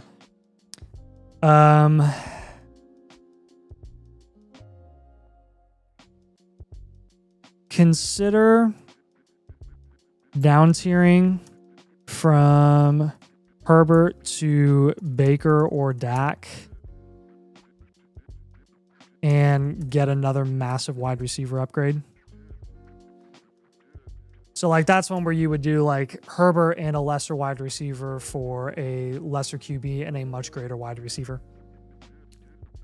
A downgrade for an upgrade type of thing. Just something to look into. You don't have to do it. It's just an idea. Feel free to use your thirds and fourths as throw-ins and deals. Your 26 and 27 thirds and fourths.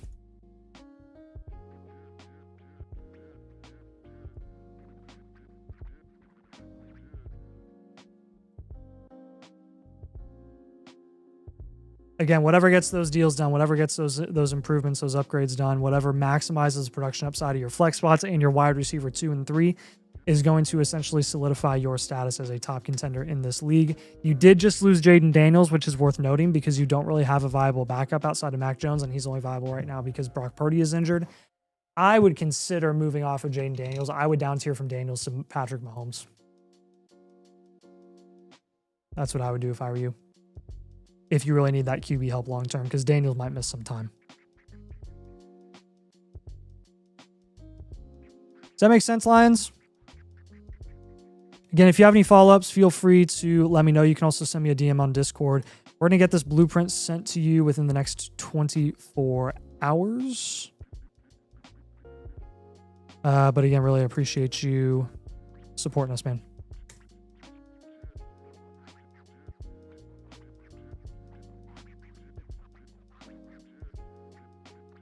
You said I just traded for Daniels a few weeks back. I got you. See if anyone in the league has like interest enough where they would pay you more than what you gave up to get them. Again, just constantly playing the market.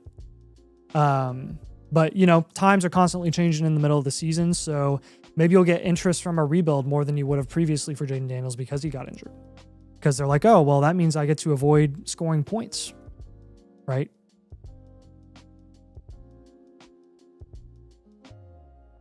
So Opticlone has a trade question here. This is Dynasty. This is Kamara and Nico for Genty. Yeah, I'd take Genty here. Genty's more insulated long term. Go ahead and take Genty here. No problem. I'm happy to make that move.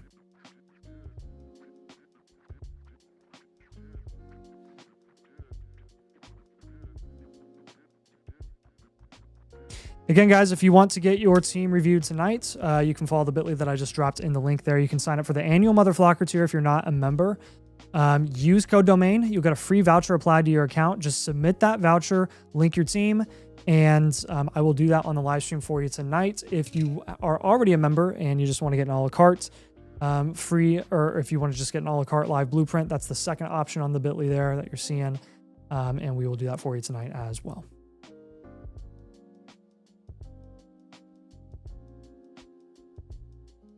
All right, we got Chef Bo. He's a new member. Bo, let us know if you're still in the comments here. I know I saw you earlier. You were signing up, but really appreciate you joining the community, man. This is Chef Boy RD's BXS Dumb.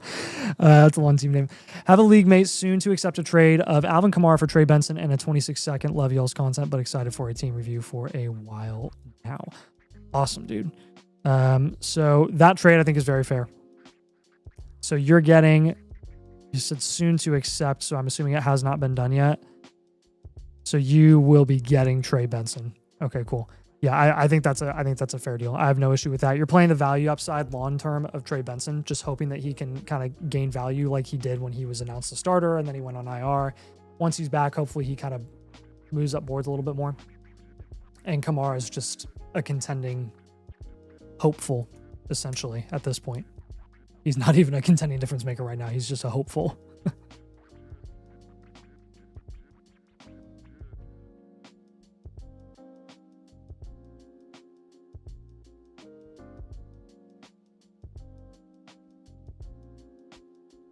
All right, so let's grade this out.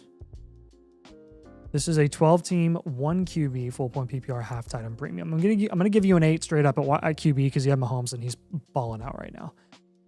And he's just so insulated. Travis Etienne, Alvin Kamara, Corey Cross-Camara, and Woody Marks. It's like between a 3 and a 4.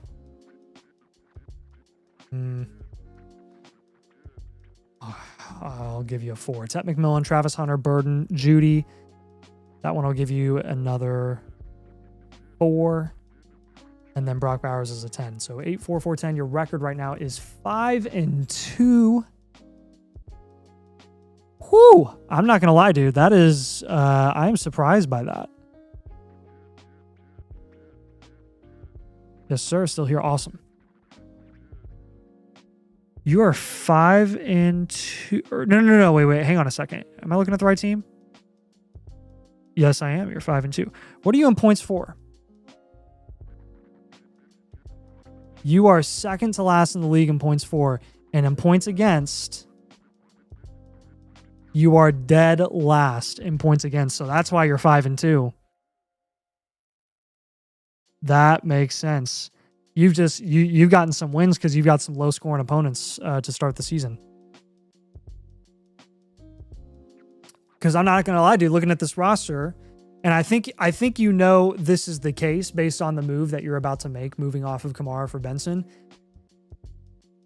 Sounds like you know what's up, and sounds like you know you're reloading this season. I rarely say this for teams that are 5-2, where I'm like, oh, if you're 5-2, may as well still go for it and try. We don't have enough value on this team to make enough moves for you to really improve the production upside of your roster to maintain the 5-win start that you've had to this season. Foggy said nobody wants to score against them. They're scared. Yeah, that was literally, oh my gosh, in the Flock League, last year it was Mason. This year is Danny. Like, no one wants to score against Danny. The first time that someone actually scored a lot of points against Danny this year was last week, and the devs just dumped on him, like absolutely dumped on him. But again, I don't think your team is bad at all, Chef. But again, just realistically, looking at your rest of season outlook here, Bauer's health is up in the air. ETN is trending down. Kamara has been down. Ja'Cory Cross-Merritt is all over the place. Woody Marks trending back down. Hunter trending up. Ted McMillan trending down. Burden not producing this year. Judy is irrelevant. Mahomes is great, but there's a lot of mixed bags at best, if not a lot of trending down players that you have currently on your team in terms of production. So that's what makes me feel comfortable about reloading this season.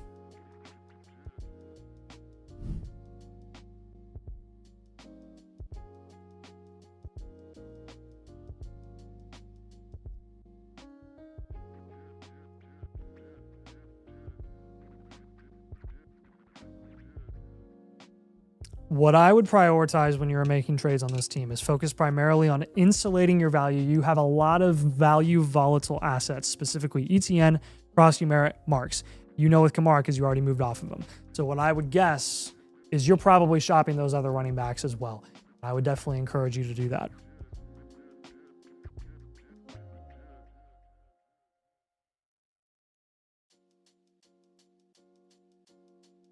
So focus on insulating that value long-term as you build for the future.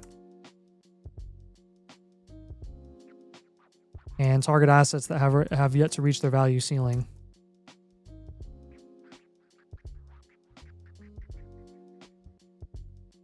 And you know what else is coming here? We got two onesie positions. We got QB and we've got tight end. Mahomes, I'm fine if you want to hold him. Bowers is the other guy that stands out to me where it's like, okay, I would rather get a cornerstone elite wide receiver than I would to hold an elite tight end as a reload. Or if you can get a plus on top or something like that. So we're going to go cornerstone wide receiver when we move off of Brock Bowers. Again, if you wonder why or asking why, check the video that we dropped today.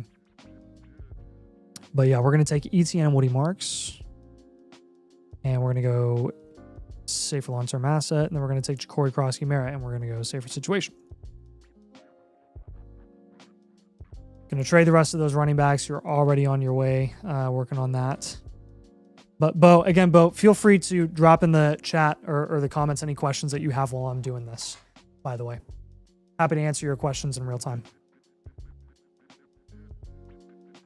But if you're on the same page with me here, just let me know that you're tracking. Okay.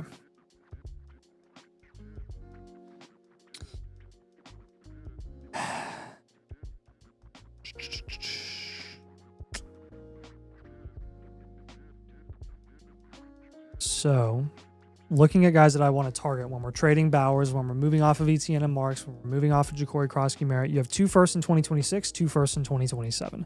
That's great. So you're already building for the future here.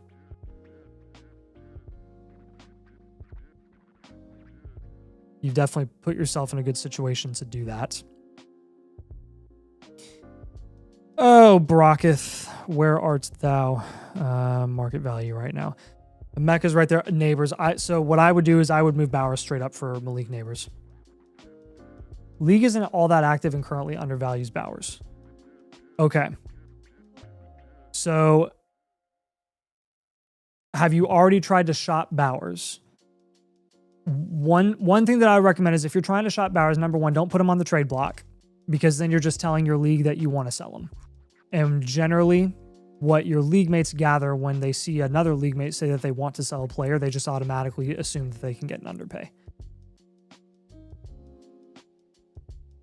I would kind of play incognito, and I would just wheel and deal with your league mates, see if you can like include Bowers in some sort of deal, and see if you can get something that's worth making a move on. Again, London, Romo Dunze, Neighbors, Igbuka, any one of those receivers. Could you get any one of those guys for Brock Bowers? I'm going to give you Rome, because I'm just telling you, like, even in leagues that are perceived to undervalue Brock Bowers, I think a lot of people kind of are undervaluing Romo Dunze right now, and I would much rather have Romo Dunze.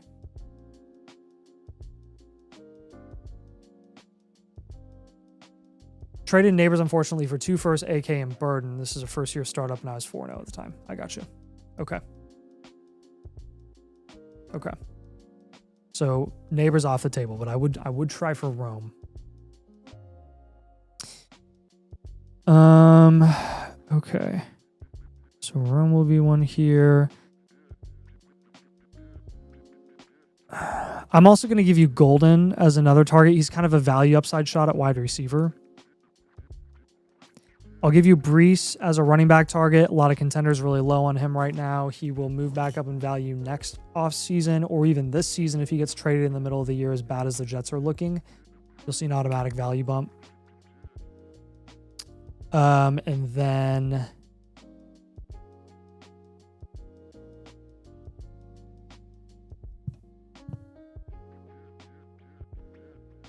looking for a 4th target for you here that I think would make sense for your team. Just value upside plays.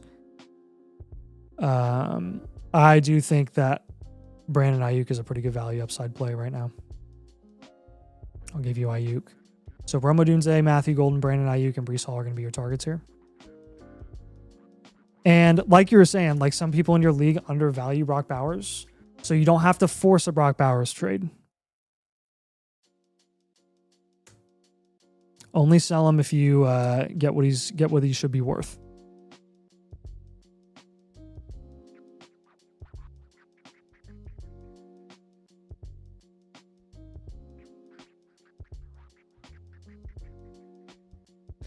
Anything on top of Rome or just straight up, I would aim high. I would start high. I would try to get something on top of Rome. Let me find the team that owns Rome. Oh, praise the Lord, we get a search bar here. So New Orleans has Rome. He's 3-4. I would try Rome and Golden first. Start big. He has Brees Hall as well. Okay, so this is interesting. This is a guy that actually is kind of he's got a few of the targets that I have recommended for your team. I would shoot for Rome, Golden, and Brees, but when you're moving Bowers, I would try Rome and Golden straight up first. If he's not willing to give you Golden on top, then you can kind of work your way down. Try to get Benson on top. You could try Rome and Benson. And then, yes, if it gets to a point where it's straight up, I mean, I'm close to being okay with just making that move straight up.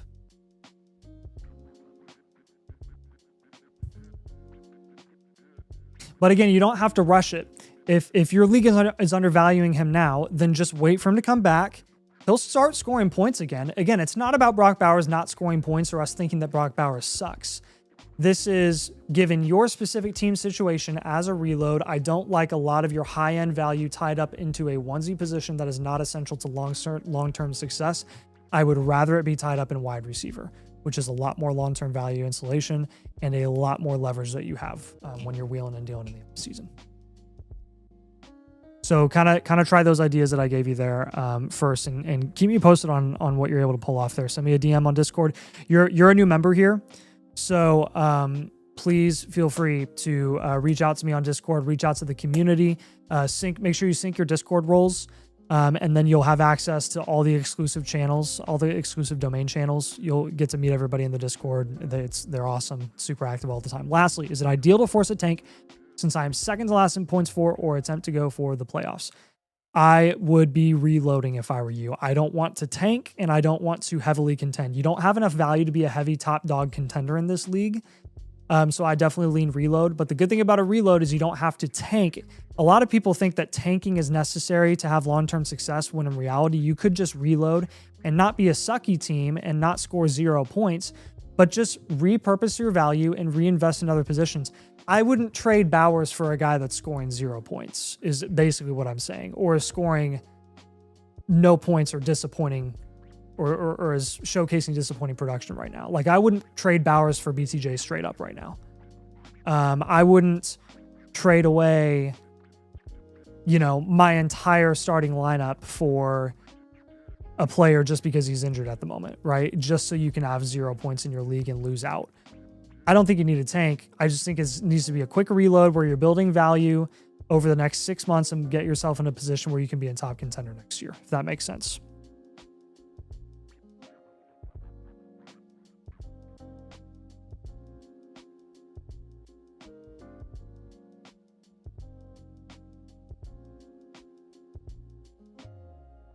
Appreciate you, man. We're going to get this blueprint sent to you within the next 24 hours.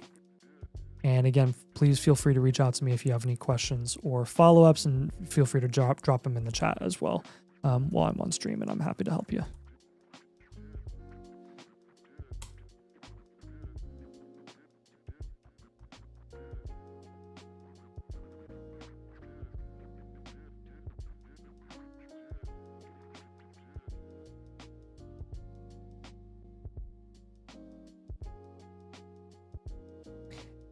All right, we got a trade question from Drake May is love, Drake May is life.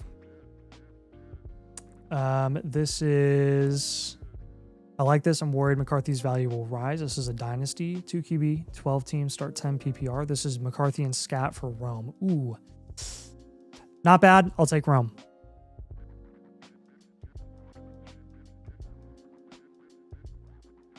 I like Scattaboo a lot, but I do prefer Rome there. So good question.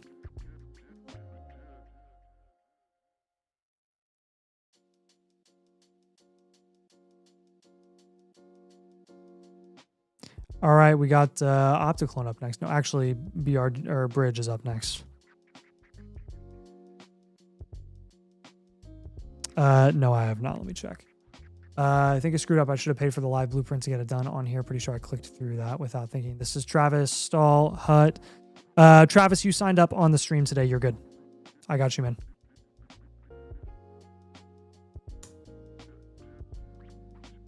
You are all set. I'm seeing your team.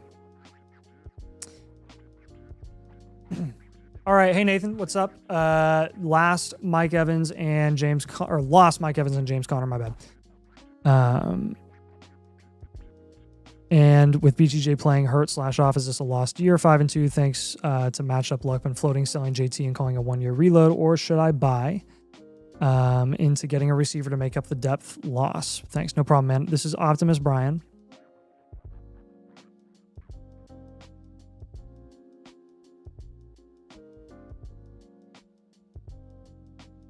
You are number 5 in the power rankings. You are 5-2, you said earlier. Ooh, man, this is a tough one as well. Okay. What is the depth of this team? 12 by 10? Okay, so standard Dynasty settings.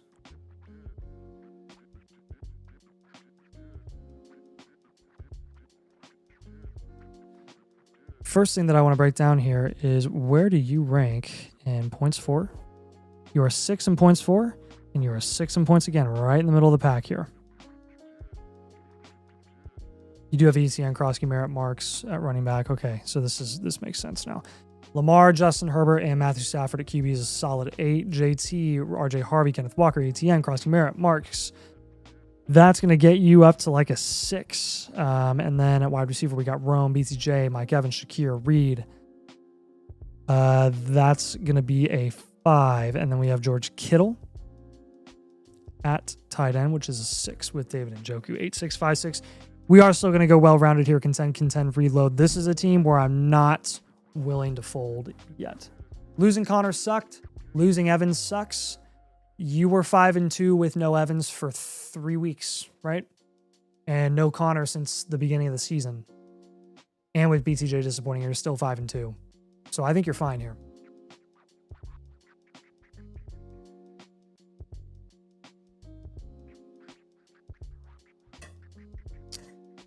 All right, so moves that I would want to make. Honestly, a couple of up tiers that I would want to make at running back. Actually, not even up tiers, just straight up pivots. Though, no, I would want to make an up tier, actually. Let's take Walker. We're going to take Kenneth Walker here. And we're going to package him with Woody Marks, and we are going to up tier. We're also going to down tier from Justin Herbert. We're going to go get like a Dak Prescott. Same amount of production outlook this season, but the extra value that you're going to get on top of Dak Prescott is going to help you get some upgrades at running back or wide receiver, which will really help your depth quite a bit. Kittle and Njoku, I'm good with sticking with at tight end. And again, no picks for the foreseeable future, so I really do think you need to go for it this year.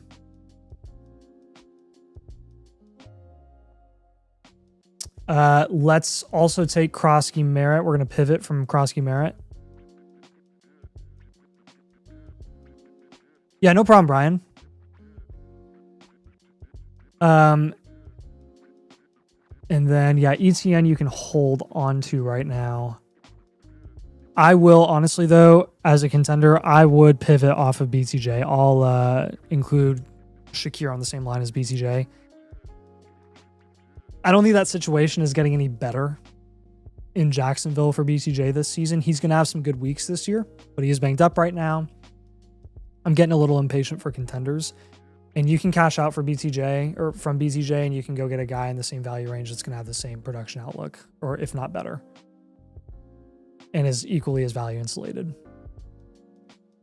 So we're going to pivot from BTJ on this team. Really like Derrick Henry's price a lot more than I did earlier in the season, or in the off season. Corey Krosky Merritt is value equivalent to Derrick Henry right now. I would go ahead and just snag him. Let's do another fun thing called get DeAndre Swift. I would move Shakir for DeAndre Swift.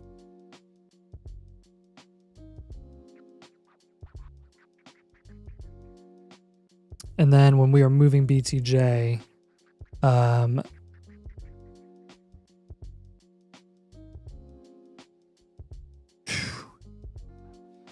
Rome is right there, but you own Rome. London's a little bit higher. You probably won't be able to do that, but Garrett Wilson, you could do Rashee Rice. I would try Rashee Rice.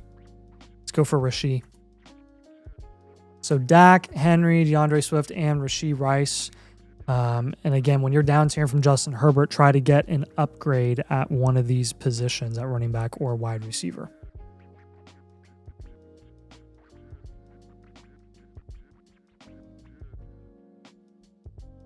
Oh yeah, and I ran out of room here, but I'm going to add this in the comments. Package Walker and Marks for a more consistent, productive running back like Kyron or Josh Jacobs.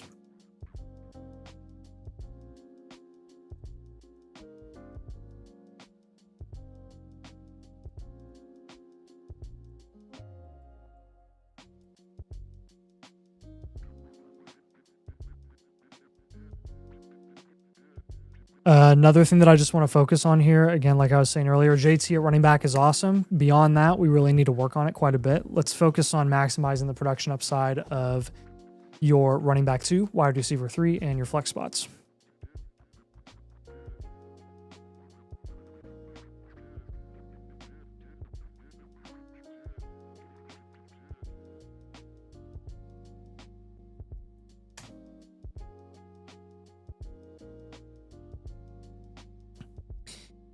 Avoid moving any more future draft capital. We want to avoid an eventual hard rebuild.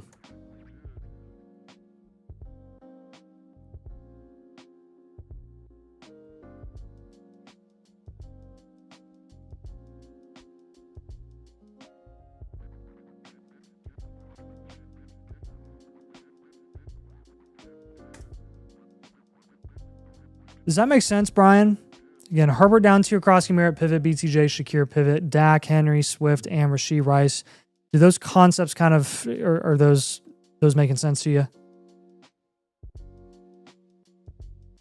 Empress of Tomorrow, if you are a domain mother flocker, then $62 sounds right for a live team blueprint. If you're already a member, then that's the correct price for the live.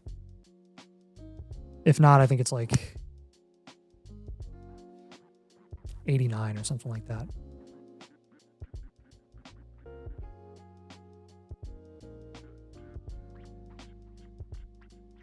All right, Brian, feel free to ask any follow-ups that you have in the comments here. Happy to help, but appreciate you.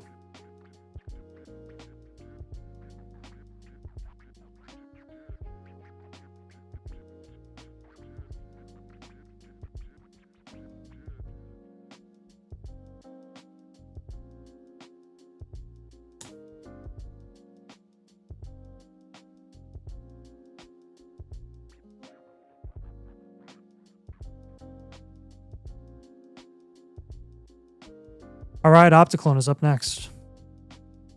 Opticlone, we appreciate you, man. You're always here, always hanging out.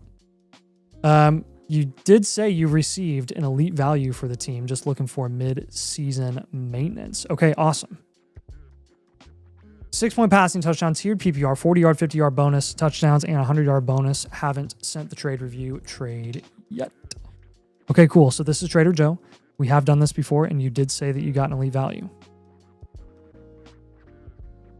Opticlone. All results for Opticlone. Let me locate this elite value. Trader Joe. I think I just found it.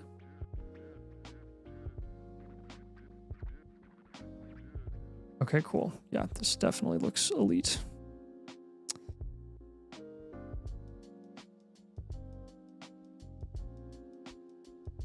I love going back into the archive, the domain archive, the vault, and finding like records of all the team reviews that we've ever done. It's very satisfying. It's very fun to see everybody's reviews and being able to refer back to them and stuff. Okay, so Trader Joe, Lamar Jackson, and Jalen Hurts at QB is 9 with no third guy. Bijan, Gibbs, Kamara at running back is a solid 8. You have 2 elite guys, Puka, Amon-Ra, London, Nico, Sutton at wide receiver is, I'll give you a 10 there. And then at wide receiver, you have McBride, which is a 9. So yeah, no, this is elite value. This checks out. Contend.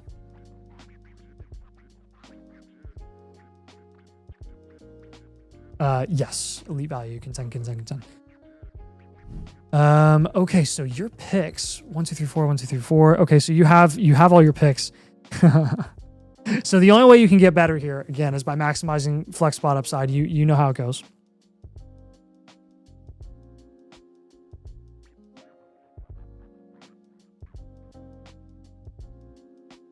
What I would look to do at this point, again, your record is 12-2. Here's what I would do if I were you, Opticlone. Take your 26 picks and package them with a player, with a starter to raise flex spot upside.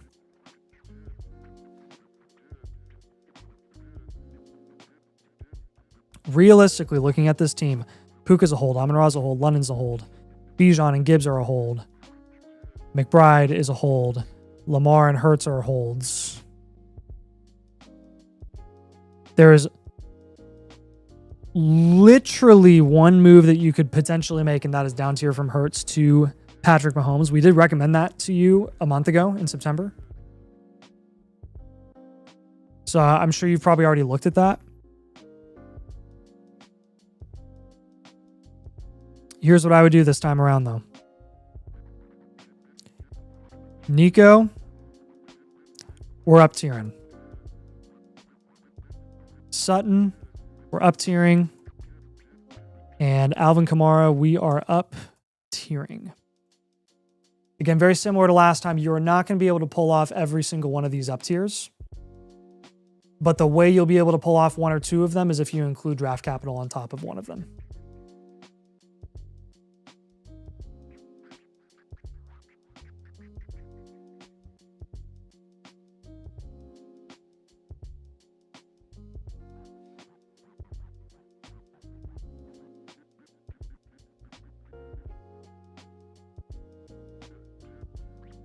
So I'm going to give you ideas for every single one of these up tiers. Nico Collins, when we are using a pick, your first to up tier, we're essentially just getting another elite wide receiver. And the elite wide receiver for your team and your specific situation that I would prefer, ideally, I would love to see you get CeeDee Lamb or JSN. Whichever one is cheaper, or whichever one is more achievable, I literally don't care. Between JSN or CeeDee Lamb, the name value of CeeDee Lamb might be tougher to get him. You can try for JSN. So yeah, the Mahomes owner doesn't like that my team's so good, so he won't trade with me. That's actually really funny. Okay, you can just stick with Mahomes or with Hurts, and that's fine. I don't know if we told you this last time. Okay, I did not tell you this last time. See if you can get, because you have been surviving without Lamar Jackson with no problem, clearly. But I would see if you can get a cheap QB3 like Stafford to complete your QB room and just serve as insurance. Like that was one very, very not risky but risky aspect of your team heading into the season. It actually came to fruition because you missed Lamar for like 3 weeks. So it would be nice to have a little security there. But yeah, I'll give you JSN. I'll give you both. Screw it. I'll give you both as an option. CeeDee Lamb or JSN.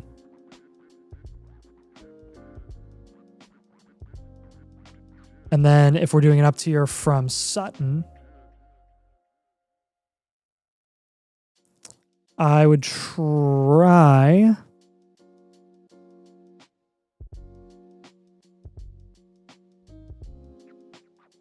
again, it depends on what you include on top of Sutton.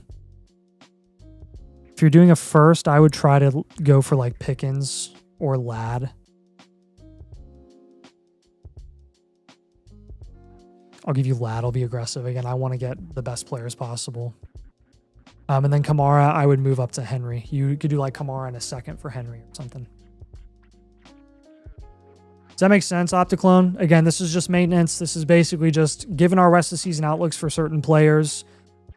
Here are some players that we like a little bit more. Here are some players that we like a little bit less on your team that we would just rather offload at this point in time to maximize your production upside so that you can essentially lock in the championship this season. And I think if you can pull off one or two of these moves, you're all but a lock barring injury.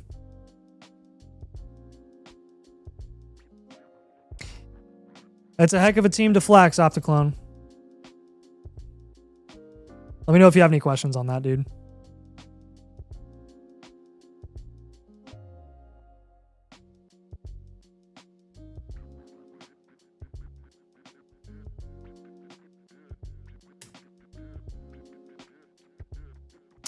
We do have a trade question from Itzvich.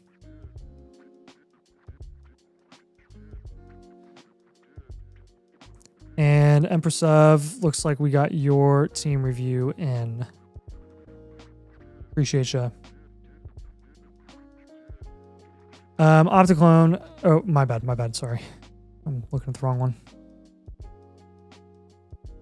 Yeah, I got you, Vitch. No problem, Opticlone. I appreciate you a ton.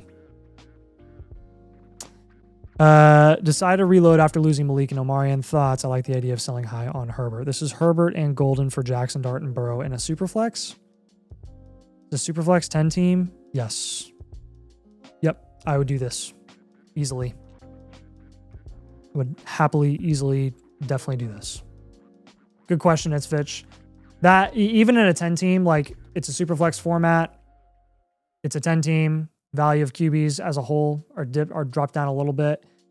But Burrow's going to come back this season like in December. He's on track for a December return. Early to mid-December. And he'll go back up, go right back up in value. And I do still prefer Jackson Dart even in a 10 team over Matthew Golden. So I'm good with that move. All right, we got Stallhut up next. Please evaluate my latest trade. Did I make the right move? I cannot see your latest trade, Stallhut. Let us know. I know you're in here. I know, or at least I know you were in here earlier. So if you're still in here, please let me know what trade that was so I can, let me know, so I can let you know what I think about it. But I can't view your recent trades with the My Teams tool, unfortunately. I would like to, but team name is Lead Slingers. Okay.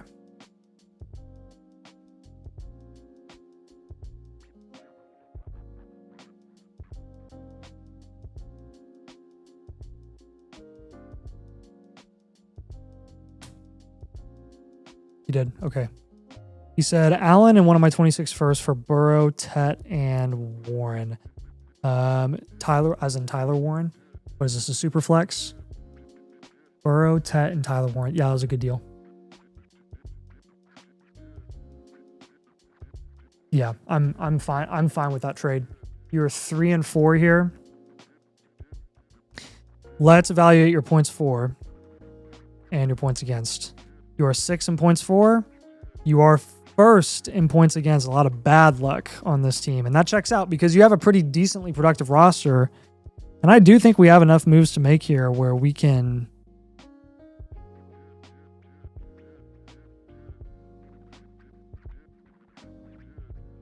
We might keep you well-rounded here. We'll see. Let's grade this out real quick. Joe Burrow, Herbert, and Jackson Dart is good for like an 8.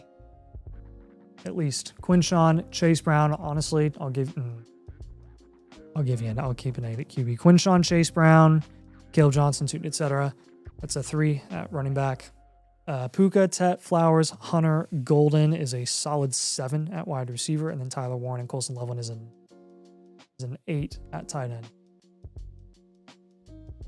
8-3-7-8. Running back is your biggest weakness here. This is actually a shallower format, so you, my friend, can afford to make some up tiers here. And because of that, what I thought was really close and maybe a question earlier has actually the start 8 format has solidified my opinion. You are contending here. We're going to go well-rounded, contend, reload.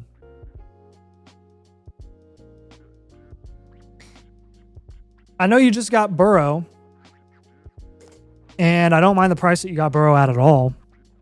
But given your build and given your outlook for this team, I would go ahead and move Burrow for another position, aka running back or wide receiver, but probably a running back.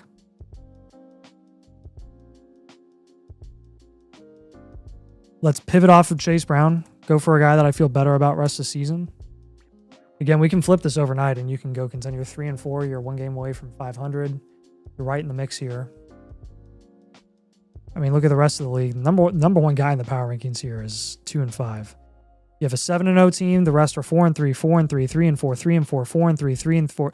This league is wide open. Absolutely wide open.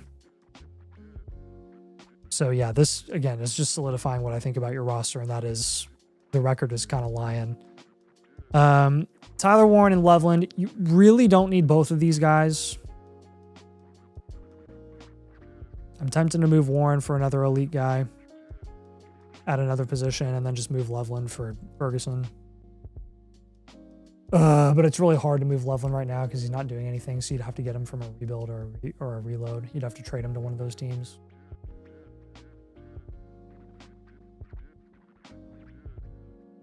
Let's take Tet McMillan and Golden, and let's up tier at wide receiver. That's gonna be our third move.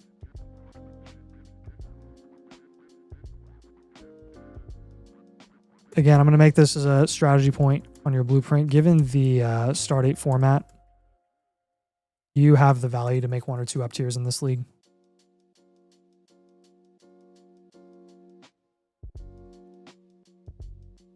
Focus on maximizing that flex spot upside and running back to wide receiver too.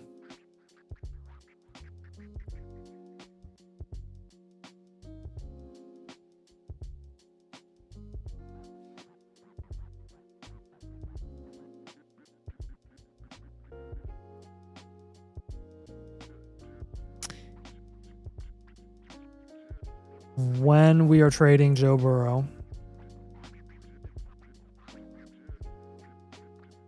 I would try to get Devon Achane. You will not be able to get JT on this in this league because JT is on the 7-0 team. There's no way he trades him. Achane is probably my favorito running back there that I would go for.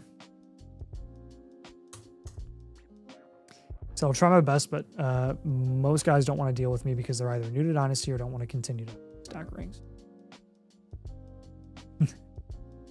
I gotcha. Yeah, I would just be patient here. Again, since this is such a wide open league, as your league mates kind of figure out what their status is as like a reload or a contender or a rebuild, the teams that are looking to rebuild over the next few weeks will probably be more willing to make trades to offload their production and kind of, you know, tank for the rest of the season. And you could use that to your benefit.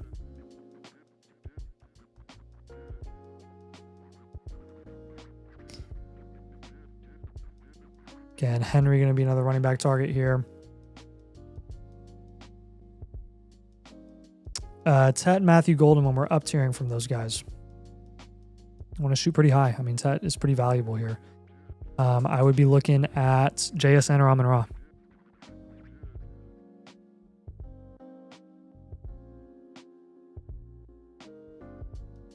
Another guy that you could target is Scadaboo at running back. Scadaboo's a great start right now.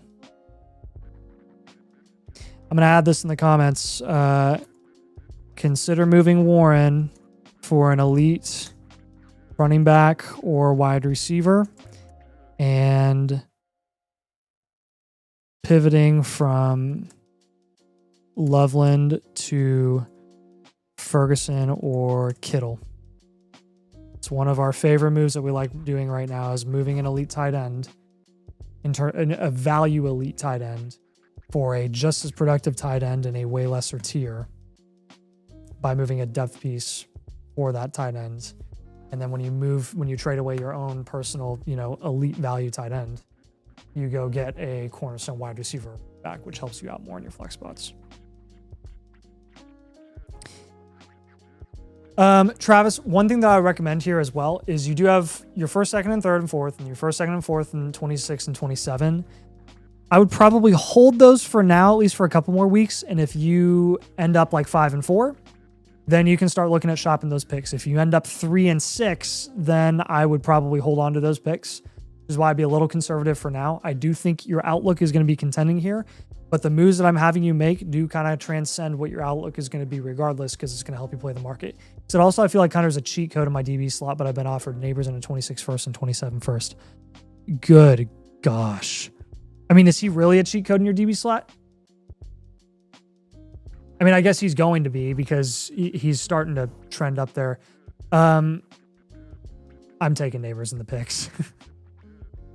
I can't say no to that. I have to take Neighbors in the picks there. That's just, in my opinion, that outweighs the advantage that you have in the 1 DB slot.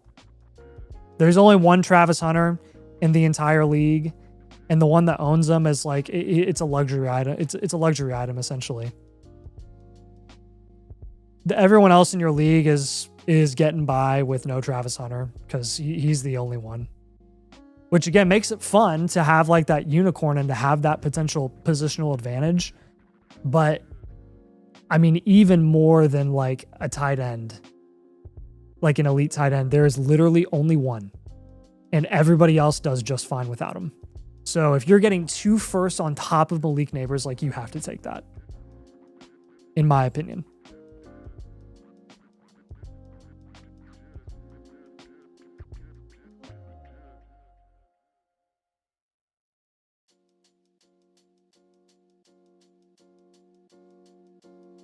Does that make sense, Travis?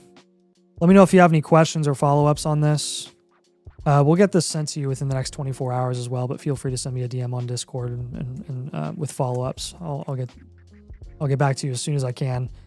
We also have a super active community in the Discord as well. If you have like trade questions or want to get in a league in the off season, there are a lot of community leagues that are started up in the Discord as well.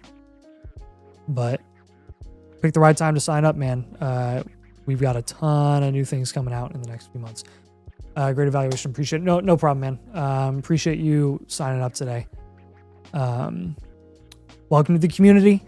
And I know Avery would say the same thing too if he were here, but he's a bum, so he's not. He's a bum in Colorado. Super bum move, right? All right, we got Empress is up next.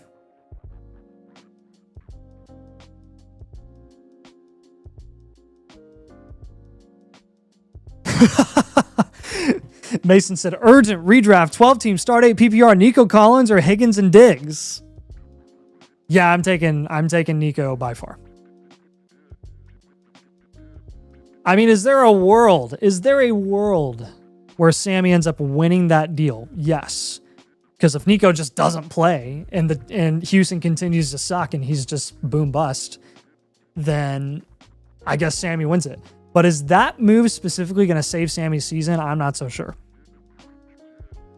I don't know if it's going to matter regardless. You got the upside shot that you needed, and you are, oh man, unfortunately one of the favorites to win the league. Very, very annoying. All right, Empress up tomorrow. Let me know if you are still in the chat here. 24-hour clock is the team name.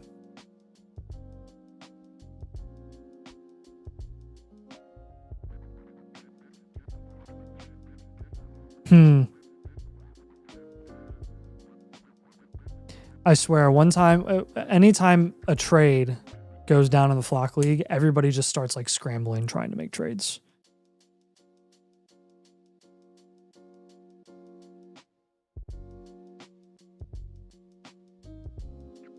"24-hour clock is the team name here. This is a 12-team. Super flex. Full PPR, no tight end premium. Empress of is here. Awesome. What's up? Let's break this down for you, man.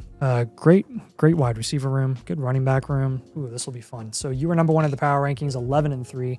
You've suffered a couple of injuries, a couple of slow starts, but you're still in pretty good shape here. Drake May, Jared Goff, Trevor Lawrence is going to be good for a 7. Bijan, H.N., and Josh Jacobs will get you to a 9.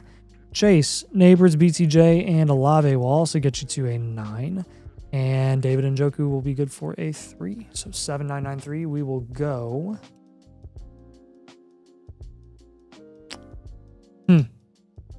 Interesting team build here. We'll go well-rounded. CCO. I love your high-end productive assets at running back and wide receiver. That's the way to do it. That's the way to do it as a contender. Deep league, too. This is a start 11. So your last flex spot is looking to be Keenan Allen right now, which has been pretty solid.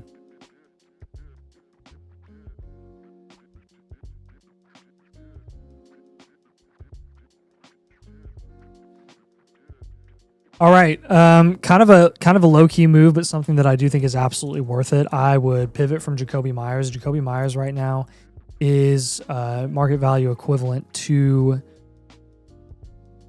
Wan'Dale Robinson. I would just move Jacoby for Wan'Dale straight up. I think rest of the season, I know it's like a low-key move, but it does matter in a start 11 format like this where you are flexing one of those guys, and I would look to flex Wan'Dale.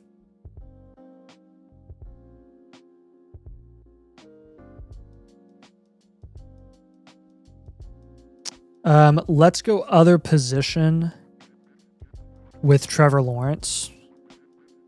And then I'll just add in the comments, get a cheaper QB3 like Stafford or Rodgers to make up for moving off of Lawrence.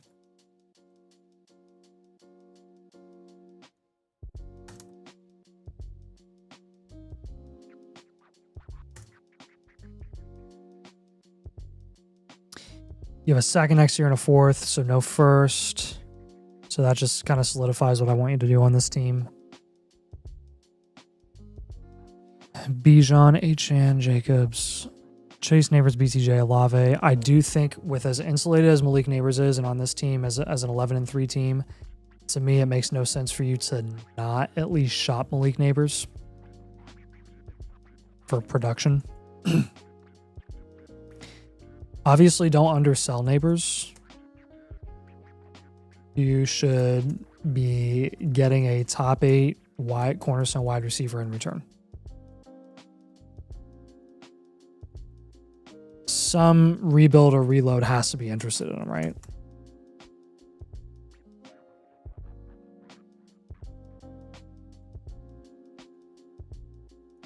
I mean, that's what's going to put you over the top. You're 11-3 already, which is really great, but you do have some holes here. And one of them is you have so much value allocated or tied up in essentially a future value asset, and that is Malik Neighbors, because he's not contributing to your success this season and winning a league.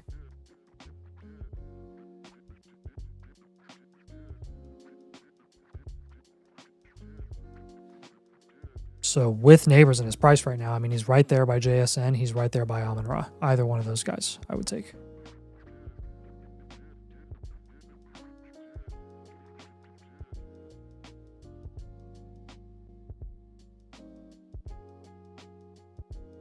When you're pivoting off of Trevor Lawrence, I'll give you a couple of guys in that value range. I'll give you a wide receiver and a running back. Running back, Javonte. Wide receiver,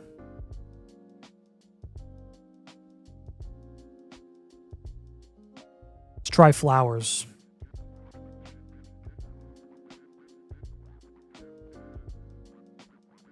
He said just a 1-for-1 pivot. Yeah, literally just a 1-for-1 pivot. Here's the thing about Neighbors, and this is why we're so comfortable with contending teams trading Neighbors right now, is in most leagues, Neighbors' value has not changed. He is so insulated because he was already up there in the top 4 to 5 without question. And his outlook long term is looking even better now with how solid Dart is looking. So whatever you lost this this season in production with Malik Neighbors, you're making back with the situation being so much better long term. And that does make people a lot more comfortable with his long-term outlook, which just, again, insulates his value. His value has stayed the same.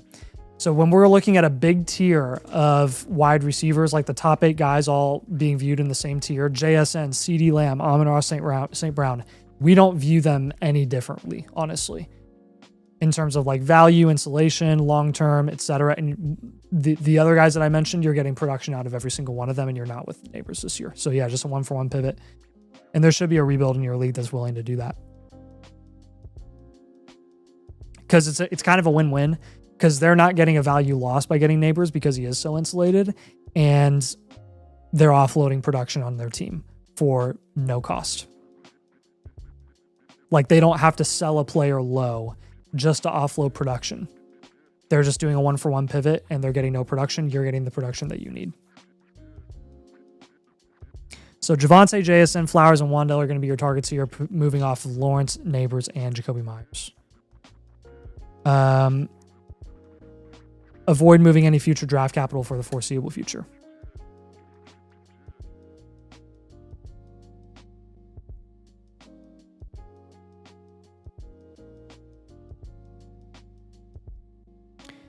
Let me know if that makes sense for you, Empress of. If you have any questions or follow-ups, please feel free to let me know. You can drop them in the chat here, or you can send me a DM. You know how it goes.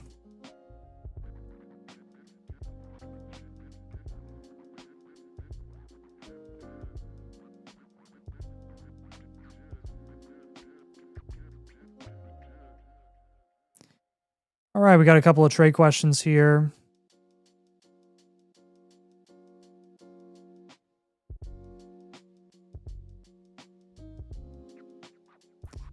We got one from Jay Bearden. This is a Dynasty 2 QB 12 team start 10 PPR Superflex. So Trey McBride for Kyron and Worthy. Not enough. We need a little bit more for McBride here. Probably a better wide receiver than Xavier Worthy. I don't hate the concept, especially because at tight ends, okay, you are just sacrificing tight ends straight up to get some extra help at running back.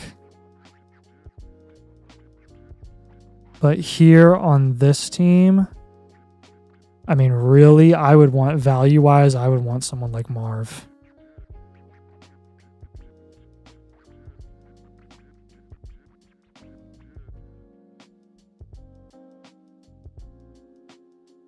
Or Brees. Try Brees. Try Kyron and Brees. I would do that.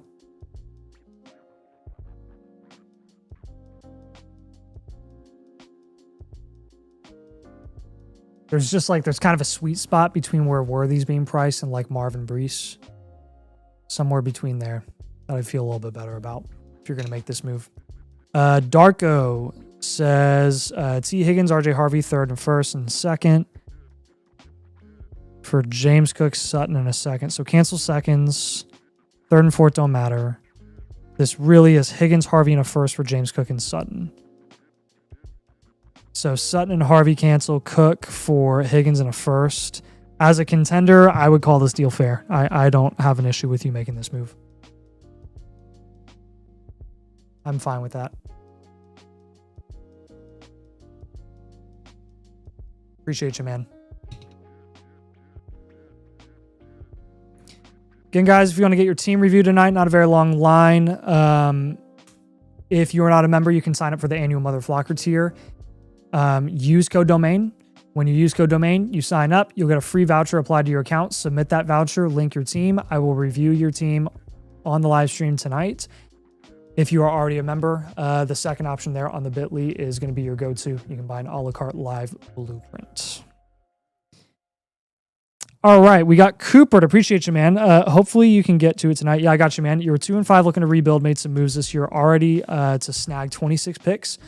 Obviously in need of running backs. Yeah, that's pretty classic for teams that are rebuilding in need of running backs because generally you want to offload the value volatility outside of any rookies that you might own because they are a little more insulated. But in need of running backs, yeah, that's very common because we do want you to invest more heavily in wide receiver. But let's check this out. Team name is a lot of Barfy faces. Let's grade this out. This is a 10-team, 2 QB, half PPR, no tight end premium. Start 13. So deeper format than 12 by 10s, actually.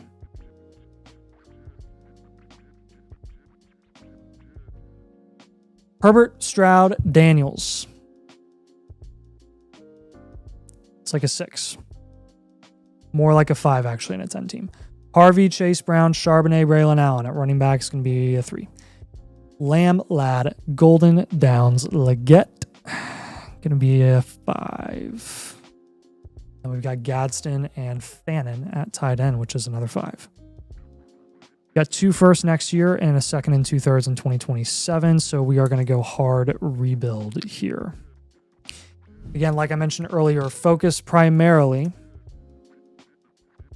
on building value upside at wide receiver. And insulation at quarterback.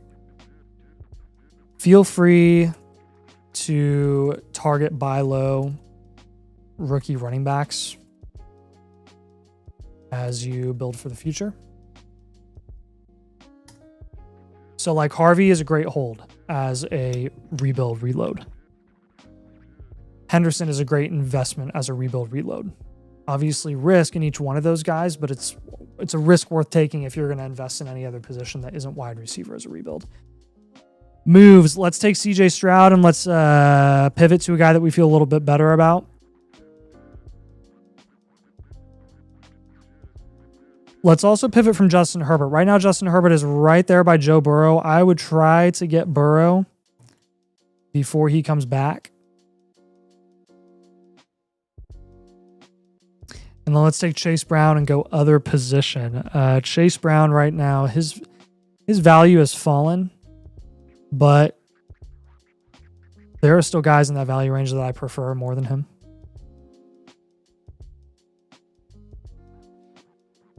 A lot of fluctuation there, but I do like Luther Burden as a target. So Burrow, Dak Prescott, Travion Henderson, and Luther Burden.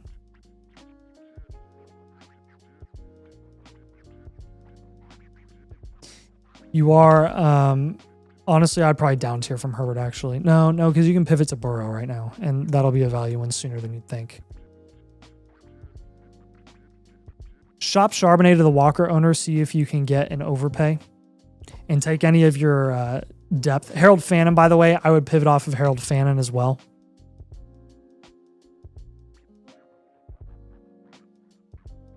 I'd be looking for wide receivers when we're moving off of Fannin and Chase Brown. You have Gadsden. Gadsden's great.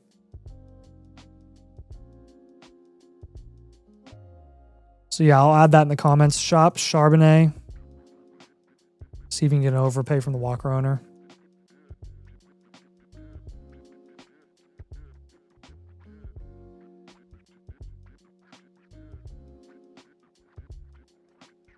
And keep trying to get future picks at a discount from contenders right now.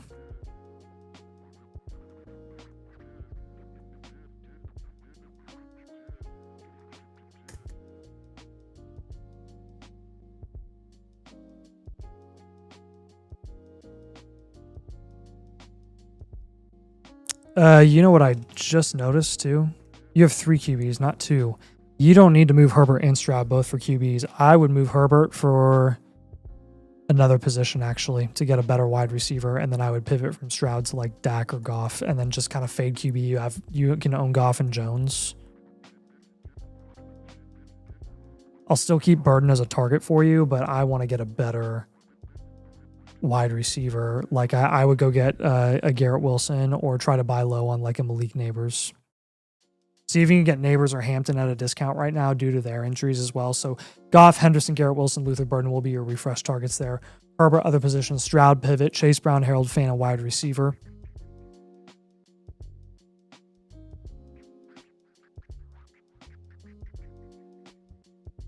But again, value upside of wide receiver primarily is going to be our focus. And we can pivot from Chase Brown for a wide receiver. Harold Fannin, you could shop. I would move Harold Fannin. This is a start 2 tight end league. So I would move Fannin for Loveland or Ferguson if you could swing it. Either one of those guys I prefer over him long term. Does that make sense, man?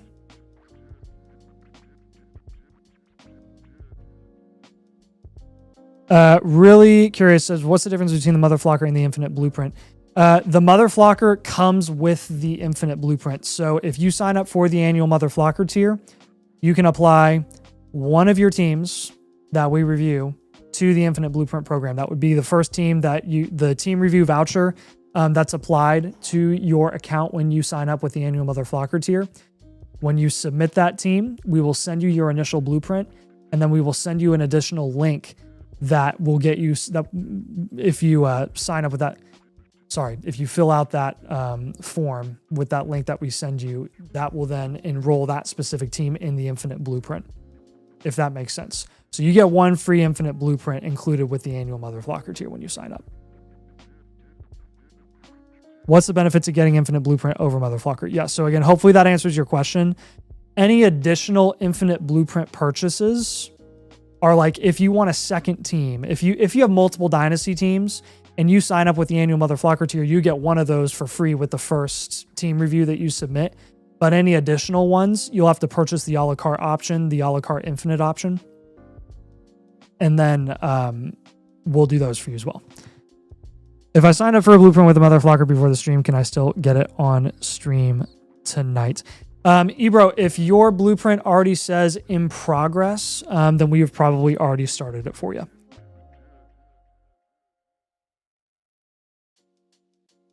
You also accept FAs on Discord from annual Mother Flockers. I'm just a bit curious and confused. FAs. What's an FA?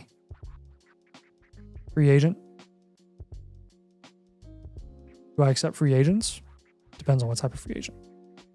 Is it like a Breece Hall free agent? If you're talking about DMs, yes, we do answer DMs from annual Mother Flocker members. Can you not make another account and get Mother Flocker instead of buying Infinite?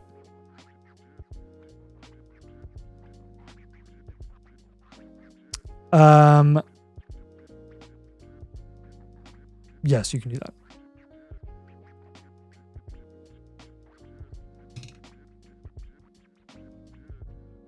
All right, Cooper, let me know if you have any questions or follow-ups on this team. Appreciate you, man. Let me know if you have any questions. I already said that, but again, if you're on the stream here and you want to ask me follow-ups here, totally happy to do that for you. You can also send me a DM on Discord as well.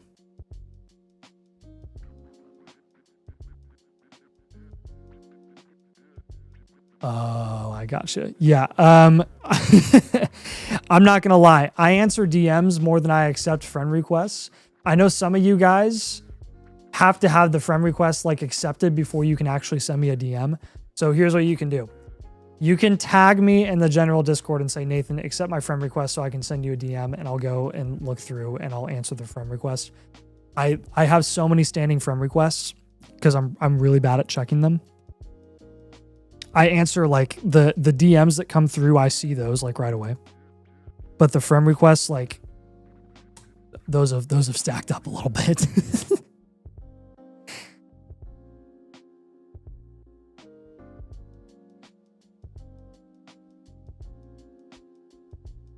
All right, guys. Last couple of minutes, last chance to get a team review in for the night. Otherwise, we will call it. And we will get back to doing team reviews on Tuesday when Avery is back as well.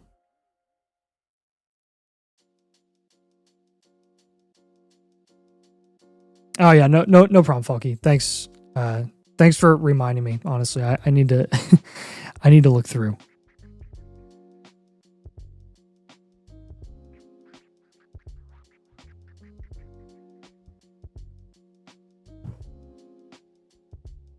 This week was a really good week so far for Falky, and Dynasty got a lot of trades done. Yeah. Heck yeah. I got a good amount of trades done too, actually, over the last couple of weeks. All right, guys. Do one more refresh here, and then, yeah, we are going to call it for the night. So appreciate you guys popping in. Appreciate you guys hanging out tonight. Thank you for, again, always being here, always supporting us, supporting Avery when he's here, doing it by himself, supporting me when I'm here, doing it by myself. Thanks, Scott, as well, carrying tonight, doing all the hard work so I don't have to do all the streaming stuff on the back end, which is a lot when you're like doing team reviews at the same time too. So Scott's the best. And again, thank you all for being here tonight, and we will see you again on Tuesday for the next Dynasty stream. Adios.